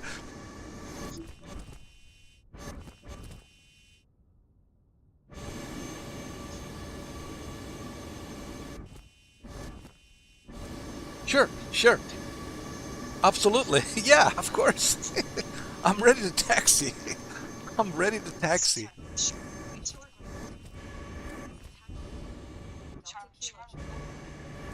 Yes, I'm ready to taxi any minute now. And any second. Any minute, any second, I'm ready to taxi. What a joke, man. What a joke. What a joke, man. What a joke of a fucking software. Yo. Can't do nothing. It's broken. Nothing. Look. Can't even exit. Nothing. Can't even exit. Can't do nothing.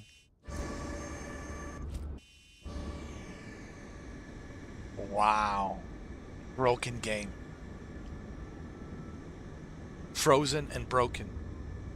Frozen and broken. Broken and frozen. MFF 2026. Microsoft fucking failure 2026. It's almost 2027. Man, are you kidding me? And it's still a failure. I know, it's almost 2027. Man, after 6 years. I'm officially done with the software, man. Man, this is just ridiculous. Broken ass software. Nothing works. Nothing works, man. That broken ass software, man.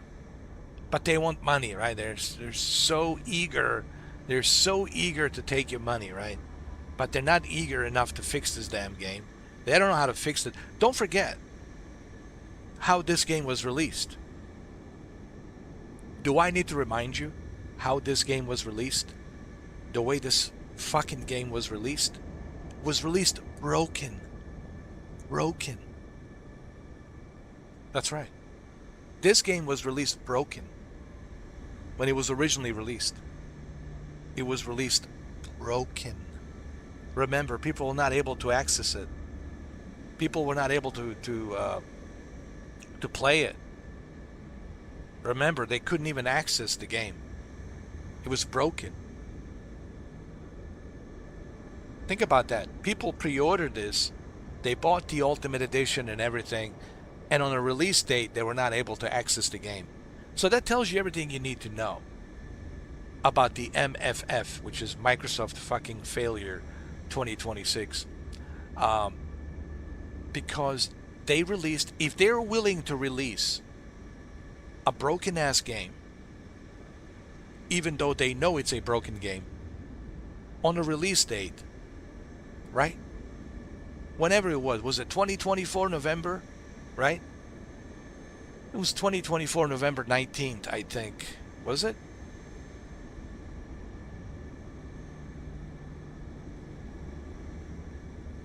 Yeah, I think it was November.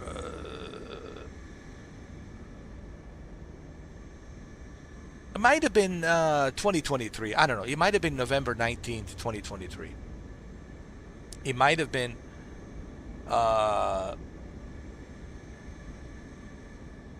November 19th, 2023. I don't know. It might have been November 19th, 2023. So anyway, the game, when it was originally released, either, I think it was 2023 or 2024. I think it was 2023. November 19th, 2023. When it was released, it was broken. It was broken. Either it was 23 or 24. Let's just say, for the sake of the argument, it was November 19th, 2024. Okay, let's just say it was November 19th, 2024. Whenever it was released, I think it was November 19th, 2024, was broken. Broken. The game did not work. Was broken. So, if they were willing to sell you a broken game, and they knew that it was going to be broken, and they released it broken, do you really think that they're going to give a shit about like these bugs? No, they're just going to do a little PR, right? A little damage control. They're going to say, you know, this shit happens, blah, blah, blah. You know, this happens. We'll work on it. We'll fix it. Thank you for your feedback, blah, blah, blah, blah. I'm not willing to support this software anymore because I have experienced enough of bullshit with this software, and I have a Mount Everest of receipts about this Microsoft Flight Simulator bullshit game that I am convinced that they will never fix this game. I am convinced now they don't know how to fix it, and they will never fix it. So why should I waste my time or invest my hard-earned cash into this game if it's never going to be fixed? Okay? This game has never been fixed, and it will never be fixed. I've been using this software for 6 years now. It's a broken software, always been broken. I have receipts on it. I have a Mount Everest of receipts. I know there's a bunch of shills out there who get free copy of this game. They get free this, free that. I don't care about the sponsored YouTubers. Sponsored YouTubers don't mean nothing to me. What am I going to learn from a sponsored YouTuber who get everything for free? Yeah, they get this game for free. They get every add-on for free. Of course, they're going to say it's the greatest thing ever because they're sponsored shills. So I don't care what the sponsored shills have to say. I'm talking up from my own experience that this game is a broken mess. It's been a broken mess since 2020. Even when they released Microsoft Flight Simulator 2020, it was a broken mess. Back in August 8th of 2020, people couldn't even download the damn game. It's nothing but a broken mess. Same thing when it came out on the Xbox. It was a broken mess. And now this, 2024, when it was released, November 19th, 2024, it was a broken mess. People were not able to access the game for like a few days. Some people were not able to access the game for 1 week. For 1 fucking week, dude. And they paid $100 on the Ultimate Edition. Listen, this game is broken. I don't care how many updates they make. This is a broken game. It's been broken for 6 years, and it'll always be a broken game. And it's pointless to waste your time and your hard-earned cash in a broken-ass game like this. A broken-ass fucking game that doesn't work, okay? It's frozen, dude. Frozen. Frozen. Nothing. Nothing. Can't do shit. Nothing. Broken-ass fucking game. And I have a bunch of receipts. Excuse me, not bunch of receipts. I have a Mount Everest of receipts. Maybe I should make like a 2-hour documentary and expose like a Sobo and this broken-ass software. What a goddamn mess, broken-ass mess this software is, dude. Really. And you should never waste your money on this broken-ass, greedy-ass, broken-ass software. Instead, why don't you build yourself a PC, build a PC, and invest money into the X-Plane 12. That's where the real pilots are. That's where the real pilots are flying. Either invest money on two softwares, X-Plane 12 and DCS, Digital Combat Simulator and X-Plane 12. That's where the real pilots are. That's where you're going to see the real pilots. That's where you're going to see the real ex-Air Force jet fighters pilots using the DCS and a Microsoft, not Microsoft, an X-Plane 12. DCS and an X-Plane 12. Forget Microsoft Flight Simulator, guys. DCS and X-Plane 12. If you want my advice, if you want to invest money properly, if you're serious about being a flight simulator guy, take my advice and understand, I'm not talking out of my ass. I have receipts. I have evidence and receipts. Mount Everest of evidence. Okay? Just watch my live streams in the past 6 years. This is a faulty software that's dependent on the internet, that's dependent on so many moving parts. It's always going to be broken ass software, okay? Because it's dependent on the internet and the servers and so many damn things. X-Plane 12 is not dependent on that. X-Plane 12, it's only dependent on what your hardware can do. And if you got a good investment on a hardware, you got a good GPU, good CPU, you built a pretty good PC, then you will never have any issues with the X-Plane 12. X-Plane 12 is the best way to invest your money into a flight sim, cockpit, flight sim, accessories. You know, if you're going to invest money in a software that actually works. Okay, and I would highly encourage you guys to invest money onto the X-Plane 12. And then if you want to experience the military, flying experience, to see what it's like to fly jet fighters like F-18 Super Hornet or F-15 Eagle Strike Eagle, or F-16 Viper, right, or the Apache Longbow helicopter, right, then I would recommend DCS World. X-Plane 12 and DCS, those are the two best flight sim softwares that I can recommend.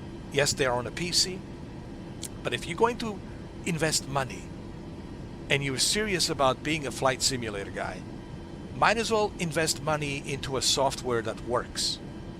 Might as well, invest your hard-earned cash into something that's realistic and it works, instead of this arcade bullshit, broken ass Microsoft Flight Simulator. I'm sorry, dude, but I'm not sorry.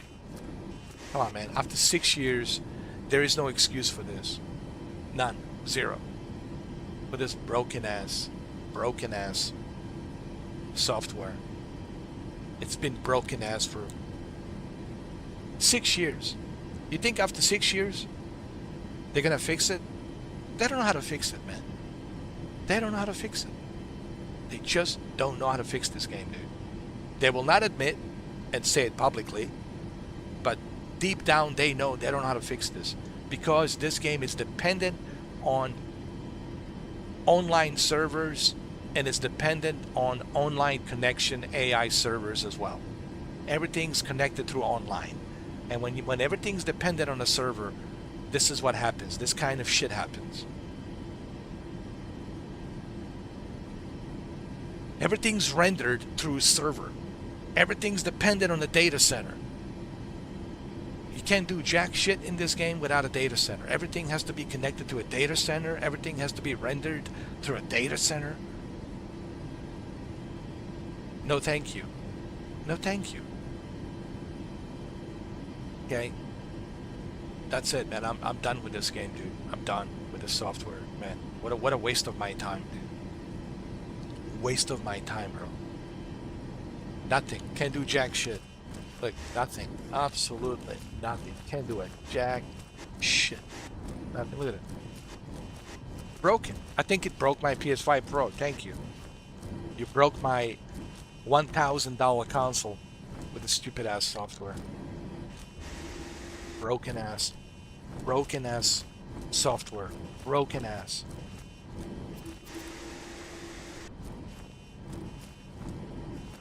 Now listen to the audio. Listen to the audio. Listen, listen, listen.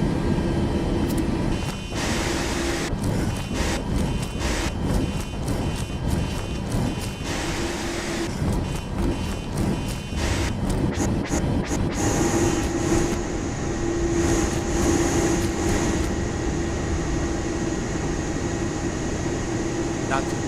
Frozen, broken. Frozen, broken. Frozen, broken. Broken ass.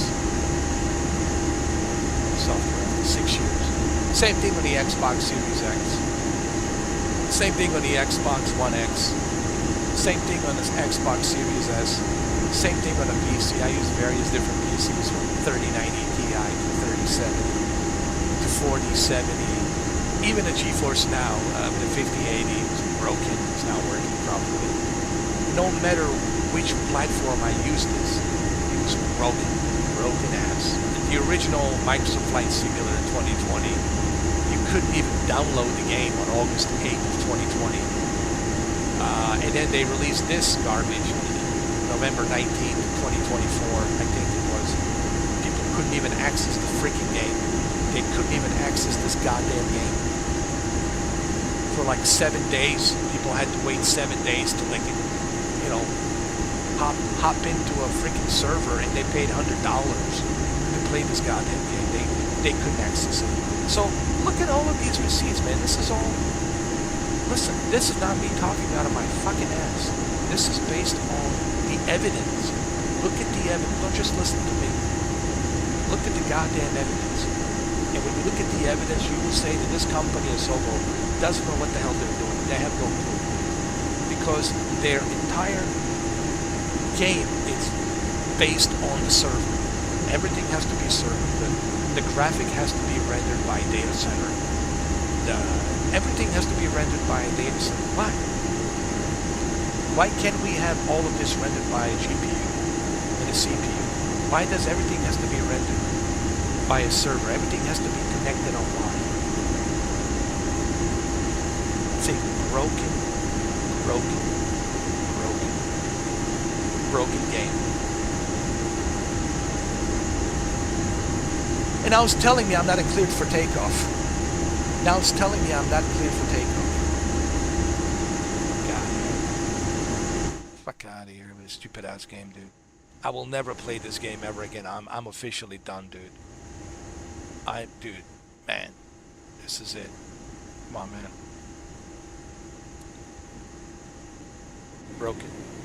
Broken ass game. Broken ass game, dude. Frozen in time. Frozen in time. First, it started with the pushback, and the pushback pushed me all the way to another airplane. Look, let me show you.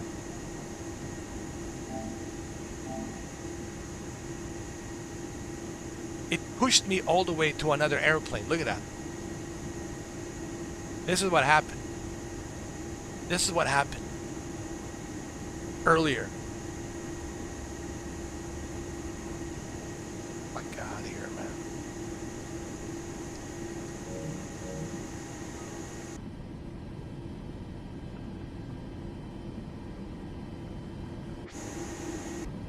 What's going on now? Look, it's acting on its own. Look. Look at this. No hands. Look at this.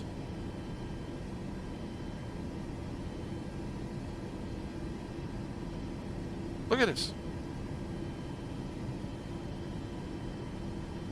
It's like a possessed airplane. Oh my God.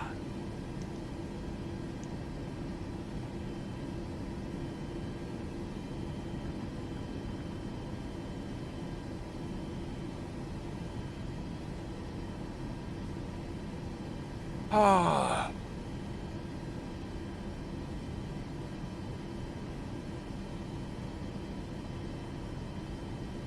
Guys, I hope you understand my frustration and why I'm done with this. I mean, really, honestly, I'm done with this software. I don't know, man. Like, There's no excuse for this. Listen. There's no excuse. If this was free, okay. If this software was free and they were not charging me money for this, okay, fine. You're not charging me money, cool. But the fact that they're charging so much money for this software, not to mention the paywall behind it, right? Earlier I mentioned if you want to buy a helicopter, it's like $50.49. Are you out of your mind? I'm not paying $50.49 for a helicopter. Dude, like, it's not bad enough that they have this paywall behind it. It's not bad enough you have to pay $70 for a base game. A base game, mind you. And then the Ultimate Edition is what, like $100? Listen. And then it's a broken mess. The game is broken. There's no excuse for this. None. Zero. If it was free, okay. It's free.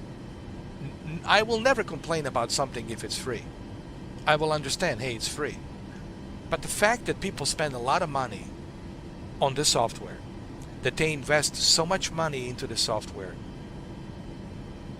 and after 6 years, it still doesn't work? With all of these updates, update 6? What are they going to do in the update 7, right? I think update 7 comes on October, right? That's their last update, I believe, in October. Update 7. You think they're going to fix this? You think they're going to improve anything? No. They ain't going to do jack shit because they don't know. They don't know how to fix this damn game, dude. If they knew how to fix it, they would have fixed it by now. After 6 years, you would think.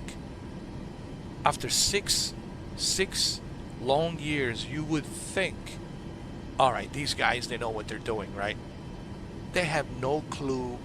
They have no idea what they're doing. It's a broken ass game. And I have receipts. I have receipts. I have receipts to prove this. See, that's what people don't understand about me. I have evidence. I have evidence. I have receipts. I can back up my claims because I have evidence. I have receipts. I have Mount Everest of receipts. I could make like a TV show documentary exposing Asobo and this broken ass software all the way back to Microsoft Flight Simulator 2020 all the way to this one, 2024. And I can expose like how broken this software is. Whether it's PC, playing it on a PC, Xbox Series X or Xbox One X, or regular PS5, PS5 Pro. I played it on even on GeForce Now. I even played it on a PC Shadow, and it was broken there too. Even on a PC Shadow, it was broken. Even on a GeForce Now, it was broken. It was broken on every freaking platform. I even played it on their cloud server, and even on their cloud server, it was broken. Yes. I played it from the cloud. I used the X Cloud, and it was broken even on the X Cloud. I used my MetaQuest 3. I was playing this on the MetaQuest 3 through the X Cloud, and even on the MetaQuest 3 on the X Cloud, it was broken. I played it on the PlayStation VR 2. It worked for a while, but then it was broken. There's been many times on the PlayStation VR 2 where it was broken. You know. And I mean, I have receipts. Now, when the game works, it's great. When it works. But you spend more time playing this game frustrated because most of the time it doesn't work. People say, but when does it work? Well, I don't know. It's like roll the dice. If you're lucky and you roll the dice and okay, maybe it's your lucky day. Okay, cool. Bingo. You got yourself a bingo. It's working. But it's not like that. It's like rolling the dice. I don't want to roll the dice every time in hope that maybe I'll get a bingo, that it'll be working this time. This game needs to be working every single time. It needs to be polished. It needs to be fixed. That's why people spend hard-earned cash on this, because they expect this damn software to work. But no, they'll do another podcast, the Q&A. oh, we're working and we'll look into it. We're not aware of that. We appreciate your feedback, but unfortunately, these things happen. Thank you for your patience. We'll do our best to address these issues. We're not aware of this, but we'll look into it, and yeah, we'll keep bringing us feedback. We'll keep looking into it. We'll keep looking into it. Yeah, you've been looking into it for 6 years. When are you gonna stop looking into it and fixing it? Come on, man. Stupid PR. I can't stand those PR, little podcast PR bullshit talk. Quack, quack, quack, quack, quack, quack, quack, quack, quack, quack, quack, quack. Fix the game. Don't give me quack, quack, quack, quack, quack, quack, quack, quack, quack, quack, quack, quack. I'm not interested in quack, quack, quack, quack, quack, quack. Like a duck, quack, quack, quack, quack, quack, quack, quack. Don't give me the quack, quack, quack. Fix the damn game, dude. That's what people want to see. Less talk, more action. Fix the damn game. Show some examples. Show some results instead of just quack, quack, quack, quack, quack, quack. We apologize. Quack, quack, quack, quack. Thank you for your feedback. Quack, quack, quack. Enough of the apologies. We don't give a shit about the apology. We want some results, man. Fix this damn game, dude. But no, they do these stupid podcast Q&A. All curated questions. All hand-picked, cherry-picked, curated questions. And then giving these quack, quack, quack, quack, quack, stupid answers. Damage control answers. Come on, man. Give me a break, dude. Broken-ass game, dude. Done. I have to turn off my console. I have to turn it off, guys. I have to turn it off. I have no choice. I have to turn it off. I have to turn off my console. I hope my PS5 Pro... Ooh, dude, my PS5 Pro, it's overheating. Holy shit. It's very hot. I think this game has did something to my PS5 Pro, dude. Anyway, that's it. It's the end of the live stream. Unfortunately, dude, I'm not touching this game until they fix it. We'll see how the update 7 is. Man, they need to fix this game. Asobo, if you're watching this, Asobo, there is no excuse for this. There's no excuse. People spend a lot of hard-earned cash, man. They spend a lot of money. There's no excuse for this. None. Zero. None. Zero excuse. Fix this game. Fix it. Fix it. We're not asking too much. We're not asking for a miracle. We're just asking you to do your job and fix this game. People spend a lot of money. They invest a lot of money into this software. No excuse for this. Fix it. Fix it. That is your job. And my high blood pressure, it's like 190, bro. Like 190 right now. And I don't need this crap, dude. This game, this software is not worth it raising my high blood pressure. No game, no software, nothing is worth nothing is worth me getting my high blood pressure to 190. Especially this game, it's certainly not worth it. Raising my high blood pressure to 190. Come on, man. Come on, man. Anyway, that's it. It's the end of the live stream. That's it. If you want my advice, don't waste money on this software. Buy yourself a high-end PC, build yourself a cockpit, and invest money on an X-Plane 12. Either X-Plane 12 or DCS, or both. X-Plane 12 and DCS, and I guarantee you, you'll have a much better time as a flight sim guy, using X-Plane 12 and DCS. Because every flight sim guy that I met, that I spoke to on YouTube, who built a cockpit, who invested money into a high-end PC, and it's using an X-Plane 12 and DCS, Digital Combat Simulator World, has told me that they had a great experience, always a great experience. Even the ex-Air Force guys, especially the ex-Navy and ex-Air Force guys, they praise the DCS, how amazing the DCS is. It's one of the best, most realistic simulators, combat simulators, aerial combat simulators ever. And this is coming from like the ex-Air Force guys, ex-Navy guys, and even the ex-pilots who are commercial pilots who are using the X-Plane 12. They said how realistic it is. I was surprised how many ex-commercial retired pilots are using the X-Plane 12, and they have nothing but good things to say about the X-Plane 12. Yes, they invested in a really good PC.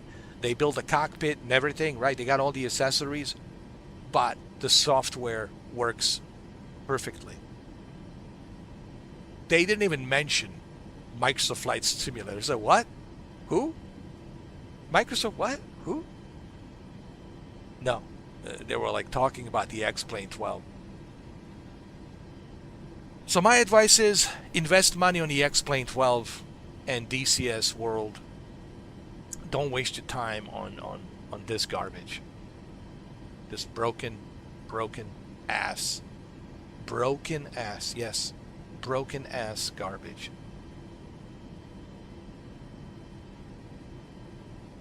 Unless you want your high blood pressure to go to 190. But why would you want that? It's not good. Unless you want a heart attack. You want a heart attack? No, I don't want a fucking heart attack. But this game will give you a fucking heart attack because of a fucking broken ass motherfucking game that's frustrating the fuck out of me. So I really hope the developers see this live stream so they can see the frustration and anger that this game has caused me. So hopefully maybe they'll look at this and they'll say, yeah, man, this fucking guy's right. Sure, we don't appreciate his language, but we understand why he's upset. We understand why he's frustrated. There's no excuse for this. Yeah, Asobo. No excuse for this. But you keep saying you're going to fix this game. You keep saying update 5, update 6, update 4, update 3. With every update, you keep saying this is it. That's what you said with the update 5. This is it. Ladies and gentlemen, this is it. Everything's fixed. Update 5. And now you're saying the same thing with the update 6.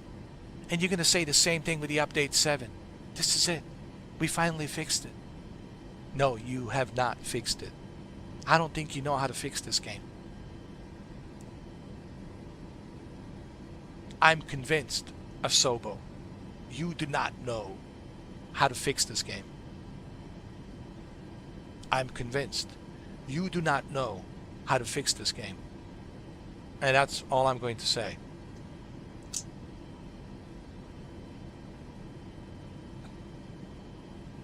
I feel like a Hulk.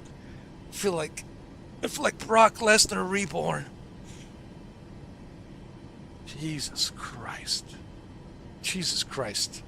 Resurrect me from this nightmare. Anyway. Alright guys, yeah, man, I'm pissed off. You know, pissed off. Not happy. Pissed off, you know. Anyway. And you can see why I'm pissed off. Clearly you can see my frustration why I'm pissed off.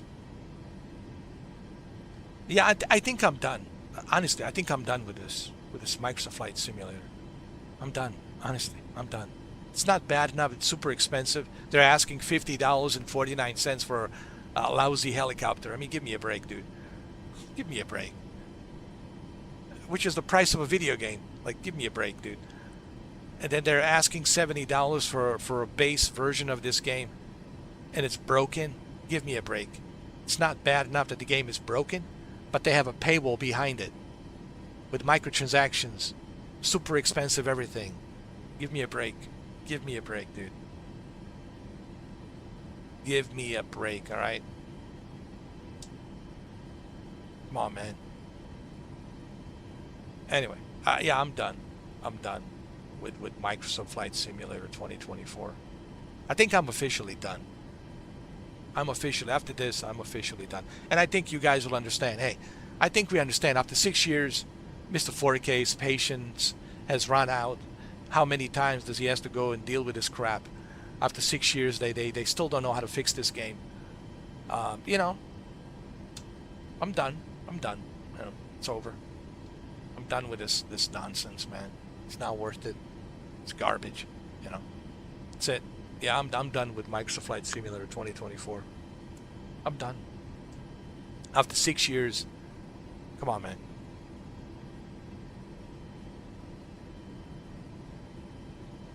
Come on. Come on. Anyway. That's it. I'm out of here. Done.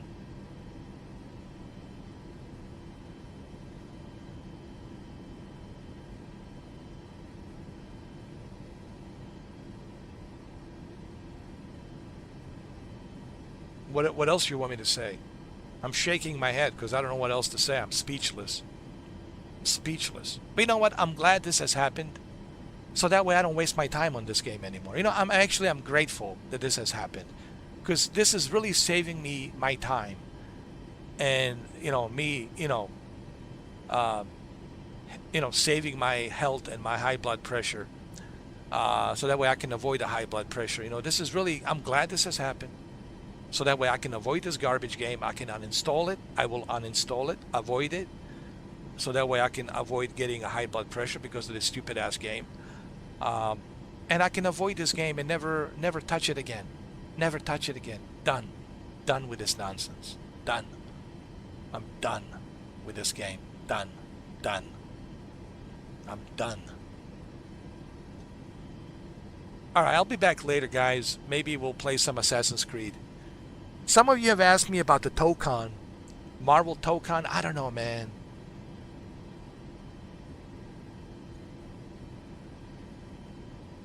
I have a feeling Tokon is going to be another high blood pressure. Okay? It's the fighting assist. I don't know if I'm into fighting assist, you know. I'm more into like a Virtual Fighter, you know, Soul Calibur, Street Fighter type. I'm not into this whole, you know, like Guilty Gear, 4 versus 4, tag team, you know, fight assist, you know, and all that. It's not for me. And certainly I don't want to pay $60 for something that, you know, I don't think I will enjoy. I would rather pay $60 for Assassin's Creed Black Flag Resynced. I mean, even Sony's recommending it to me. Say, Sony's begging me to buy it. Please buy it. Why aren't you buying it? You got a PS5 Pro, dude. And I know. It's the highest rated game on a PlayStation. 5 out of 5 stars. 83%. 5 out of 5 stars. Made billions of dollars. Is one of the hottest games of the summer. And Ubisoft is actually thinking about making a sequel to Assassin's Creed Black Flag Resynced because of an enormous success that the Assassin's Creed Black Flag Resynced has achieved this summer. The enormous success. They're actually thinking about continuing with the Edward Kenway story as a privateer, and a privateer that turned into a pirate, right? Edward Kenway started as a privateer, but then he turned into this life of pirates and Assassin's Creed. So they might do a sequel for Assassin's Creed Black Flag Resynced, and I'm not surprised with the success of the Resynced. I mean, come on. So yeah, it makes total sense. It's a PS5 Pro enhanced, takes the full advantage of PS5 Pro enhancements, and it's a brand new game with a brand new engine. Yeah, even the motion capture has been done. Everything, the voice actor of Edward Kenway has done the motion capture and everything, you know. So, you know, I mean, everything about the Assassin's Creed Black Flag Resynced, I haven't heard nothing bad. Honestly, everyone's telling me, dude, like, what are you waiting for? Honestly, people are telling me, what are you waiting for? Why aren't you playing Assassin's Creed Black Flag Racing, dude? Even Sony is sending me the advertisement like, hey, dude, like, why don't you play this? Here's our monthly pick. Our monthly pick, it's Assassin's Creed Black Flag Racing. Even Sony is wondering, they know I have a PS5 Pro. Like, why aren't you taking the advantage of, PS5 Pro? Why aren't you playing Assassin's Creed Black Flag Racing? Like, and I know. And that's what I will be playing next. Anyway.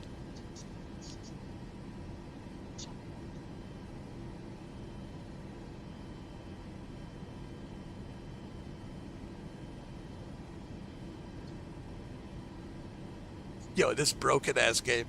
AI is telling me, why am I not taxiing? Hey, AI, listen.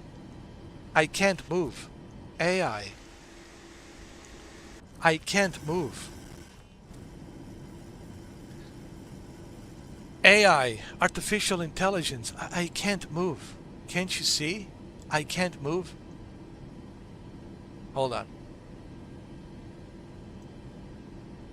At Capital Group, our active ETFs are meticulously crafted, seeking to endure the ups and downs. Hold on, I'm waiting for the commercial to be over. I'm checking my live stream to see. Capital Group, actively different active ETFs. The website you've got in your head? Build it now with Base 44. Your website. Without wasting a minute.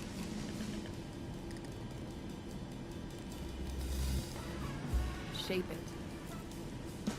it. AI is telling me, why am I not taxiing? Hold on. Sorry about that. That's the commercials. I was checking my live stream. Yeah, stream is working good. But the game's broken. I can't do nothing. I mean, nothing.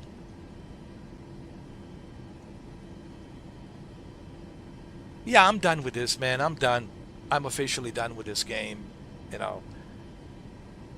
I will invest my time on Assassin's Creed Black Flag Racing, I want to invest my time on a video game that actually respects my time. Right? Right?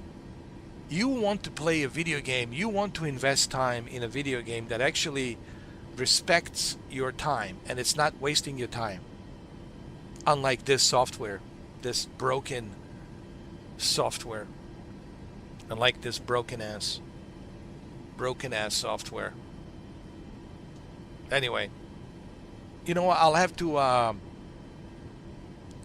shut down my PS5 Pro. Let it cool off a little bit. I hope my PS5 Pro is working. I'm worried, man. Like, I hope that this game didn't mess up my PS5 Pro, dude. That's $1,000 right there down the toilet, So let's hope that it didn't mess up my PS5 Pro, dude. I will uninstall this game. If my PS5 Pro is okay, and I hope it's okay, I'm uninstalling this and I'm never touching this again. I'm telling you right now. I'm uninstalling this Microsoft Flight Simulator 2024 and I'm never touching this again. I'm never touching this ever again, dude. No. I don't care which update 6, update 7, update 8, update 9, update 10, update gigatrillion. I don't care. I'm not touching this game ever again. You can forget me. You can forget me with this nonsense. Alright guys, well, I'm sorry for this live stream. Again, this is beyond my control. I really wanted to fly from LAX to Vancouver to do this flight, but unfortunately,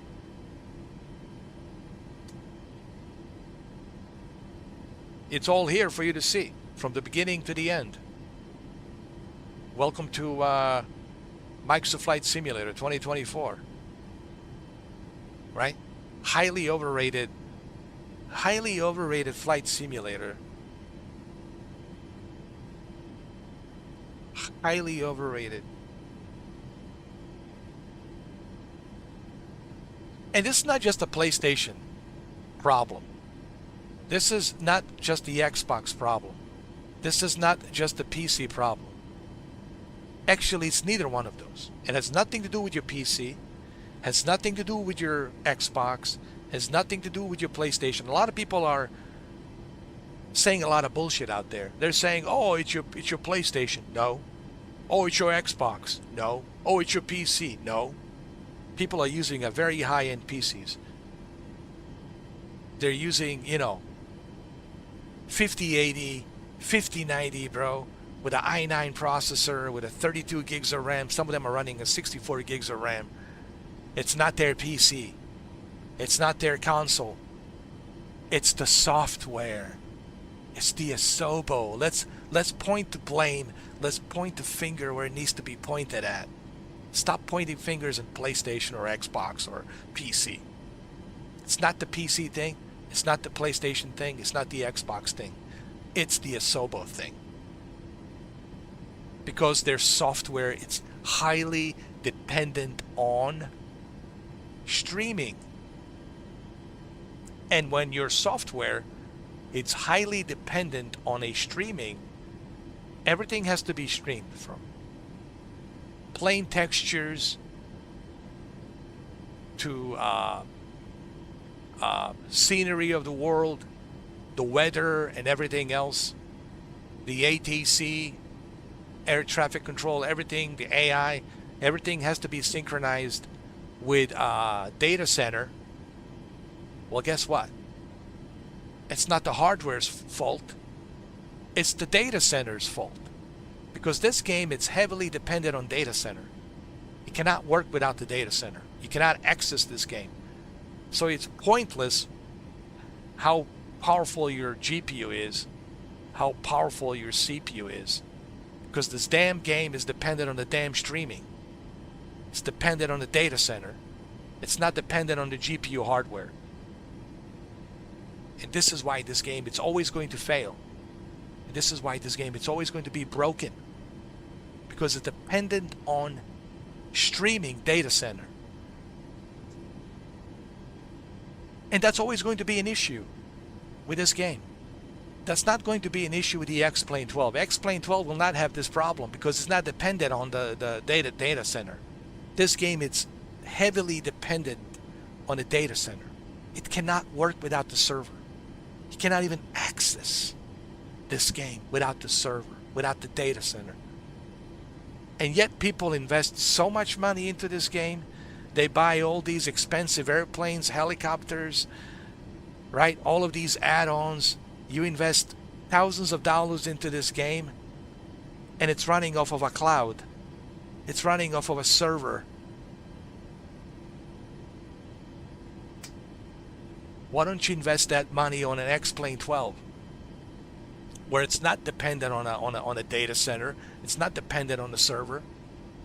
Why don't you invest that money on a DCS world, Digital Combat Simulator world? They're not dependent on the servers, they're dependent on your GPU and your CPU. Now, if you got a powerful GPU, CPU, then you're good to go. You know? This is a cloud game. This is the issue. And it's always going to be an issue. But don't accept Asobo to acknowledge this. They will always defend this, and they will always, work around this, and they will always dance around the this question, right? They're going to give you some half-assed, half-baked answer. They're going to say, well, we always work on our servers. Sometimes things happen, but we always are on top of things. Like a damage control type PR answer. They're always going to give you the PR damage control answer. They're never going to give you like a straight answer because they can't. But they'll never admit that this game will always have issues because it's dependent on the data center. It's dependent on the servers. This is a real talk. A real talk, ladies and gentlemen. A game that is dependent on the cloud. Just remember, every penny that you spend on this game, you're spending it on a cloud server, on a data center. You don't own any of those planes. You don't own this software. You understand that? You guys understand?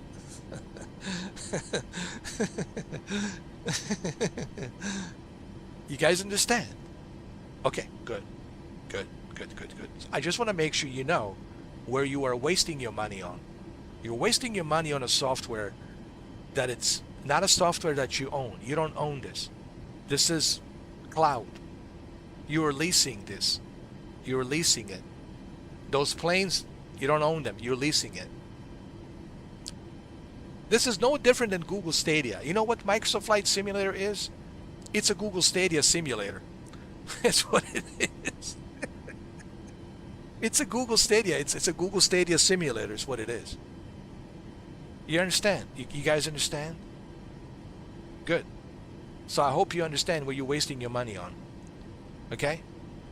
You're wasting your money on a data center, on a cloud service that it's heavily dependent on streaming. Okay? That's not the case with the X-Plane 12. That's not the case with the Digital Combat Simulator world. But that's the case here with the Asobo Microsoft Flight Simulator 2024. And I'm certainly not going to be wasting my time on this software anymore. This cloud Google Stadia software. This data center cloud streaming cloud data streaming software from the cloud. This Google Stadia cloud game. Nope. No thank you. No thank you. All right. And I'm just trying to clarify so you guys have better understanding. Maybe you're not tech savvy. Maybe you understand how technology works. But for those of you who are not tech savvy, understand this. You don't own the software. When you spend that $70, you're leasing it. Okay? You are leasing it. When you purchase those modules, you know, these airplanes and these super expensive helicopters, like a $50.49 for a lousy helicopter, or $80 for an airplane, understand this.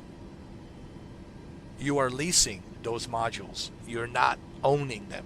Because whenever this service goes down, you will not be able to access any of that. Whenever they decide to shut down the service of Microsoft Flight Simulator 2024, you will not be able to access this game. You will not be able to access any of the, you know, airplanes and add-ons that you purchased. So why would you want to invest your hard-earned cash into something that you're not owning? And on top of that, it's always broken. It's never working properly. Guys, I've been using this software for 6 years.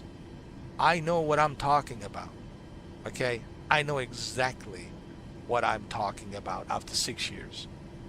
Anyway, so I'm going to uninstall this nonsense, and I'm going to well, first I need to shut down my PS5 Pro, and hopefully my PS5 Pro will reboot and will work. But as soon as I'm able to reboot my PS5 Pro, the very first thing I will do is uninstall Microsoft Flight Simulator 2024. I will uninstall it. I'm not going to waste my time on this nonsense. I'm done with this. I'm done with it. I'm uninstalling this, and I'm done with it. I'm done with this broken ass software that's based on the cloud, based on the data center. No thank you. No thank you. Not for me. Okay? So that's it. I'm done. Officially, I'm saying it so everybody understands. You will never see me fly Microsoft Flight Simulator ever again. I'm officially done. Okay? Done. Done. Okay? All right, guys. I'll see you later on with hopefully Assassin's Creed Black Flag Resynced. You know, hopefully. You know, We'll play some Assassin's Creed Black Flag Resynced. You know, the game that I can enjoy, the game that I actually own, that I can play even offline. I don't need to be connected online. You know, something that's worth investing money on. Anyway, all right, guys. Thank you for watching, and hopefully you learned something from this live stream. Maybe you will make a decision. You will say, you know what? I thought about purchasing this, but you know, I think I will hold off on purchasing this Microsoft Flight Simulator. This is a broken mess. It's not worth the investment. There's other options. There's X-Plane 12. There's DCS World. You know, there's other options. Yeah, you know, yeah, dude. I don't think it's worth it. I mean, you guys can do what you want to do. It's your money. But I'm telling you, this is not worth it. After 6 years, it has not been a pleasant experience. Yes, when it works, was great, was pleasant when it works. But most of the time, it doesn't work. I have no problems with this software when it works. But the thing is, it rarely works. Usually there's issues, there's problems. As it is today. I mean, this morning, as you can see, we're at 6 o'clock in the morning now. Right? 6:13 a.m. 6:13 a.m. Broken game.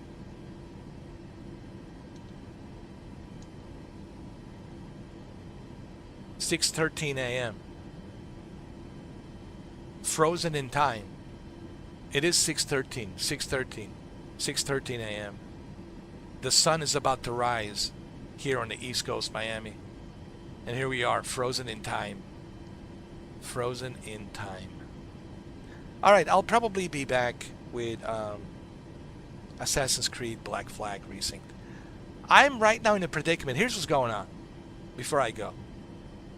And this is honest to God. Here's what's going on. I'm in a predicament. There's two games. They're both $60. One is Marvel Tokon Fighting Souls. The other is Assassin's Creed Black Flag Resynced.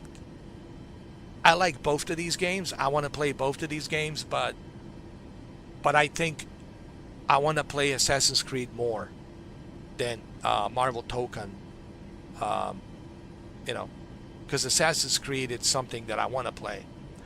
So I am kind of like in a predicament between, should I purchase Tokon, Marvel Tokon, or should I purchase Assassin's Creed Black Flag Resynced?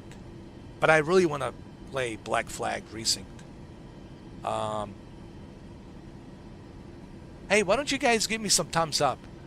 Like, the more thumbs up I see on this video, that will indicate you want me to play Assassin's Creed Black Flag Resynced on the PS5 Pro.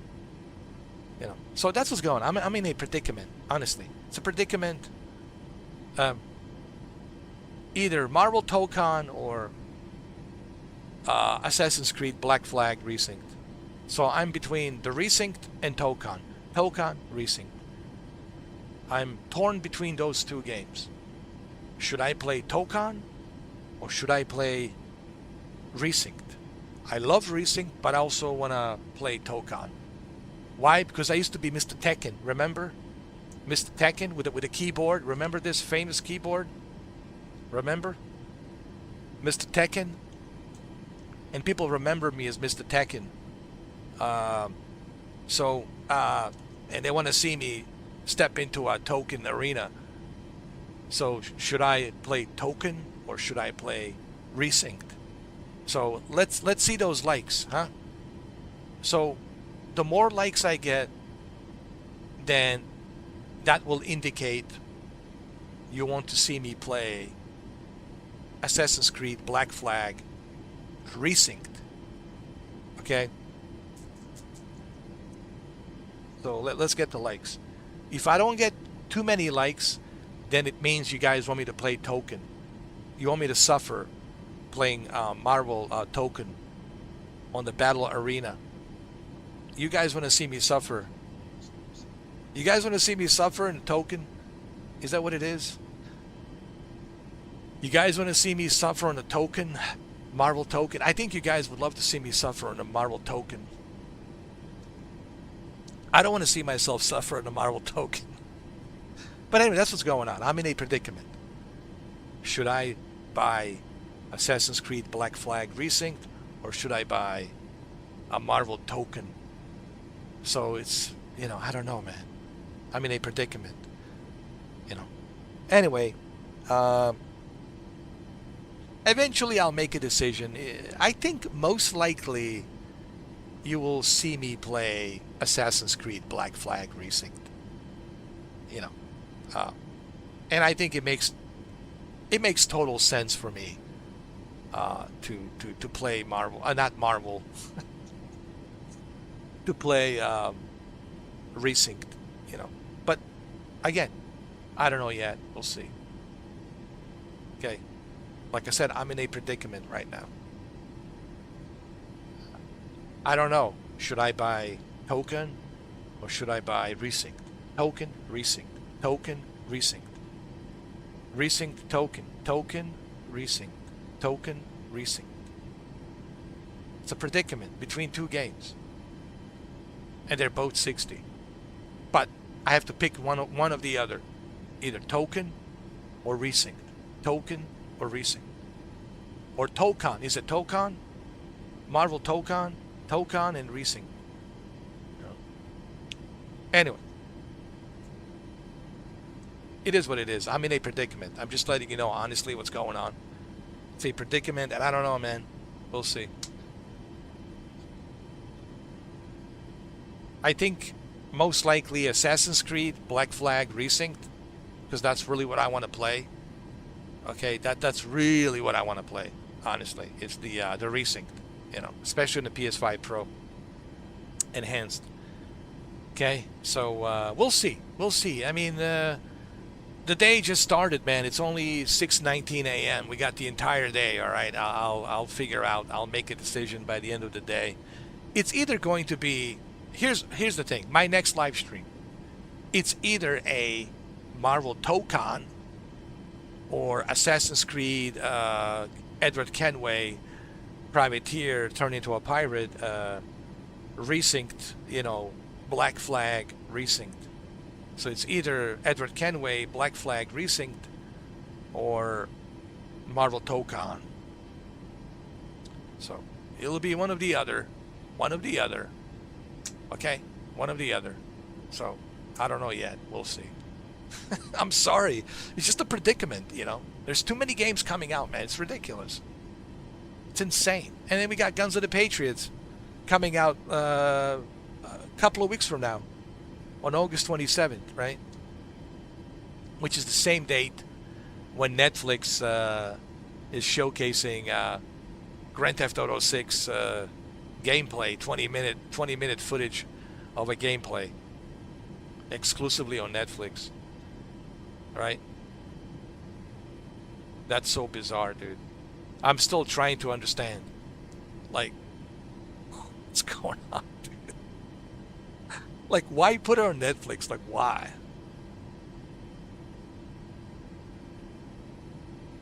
But here's my question to Rockstar. Now, hold on. Maybe there's something else going on. Before I go, this doesn't make any sense. Unless Rockstar Take-Two Interactive has some sort of a deal with Netflix. Maybe they have a deal. Maybe they want to make a TV show based on the Grand Theft Auto.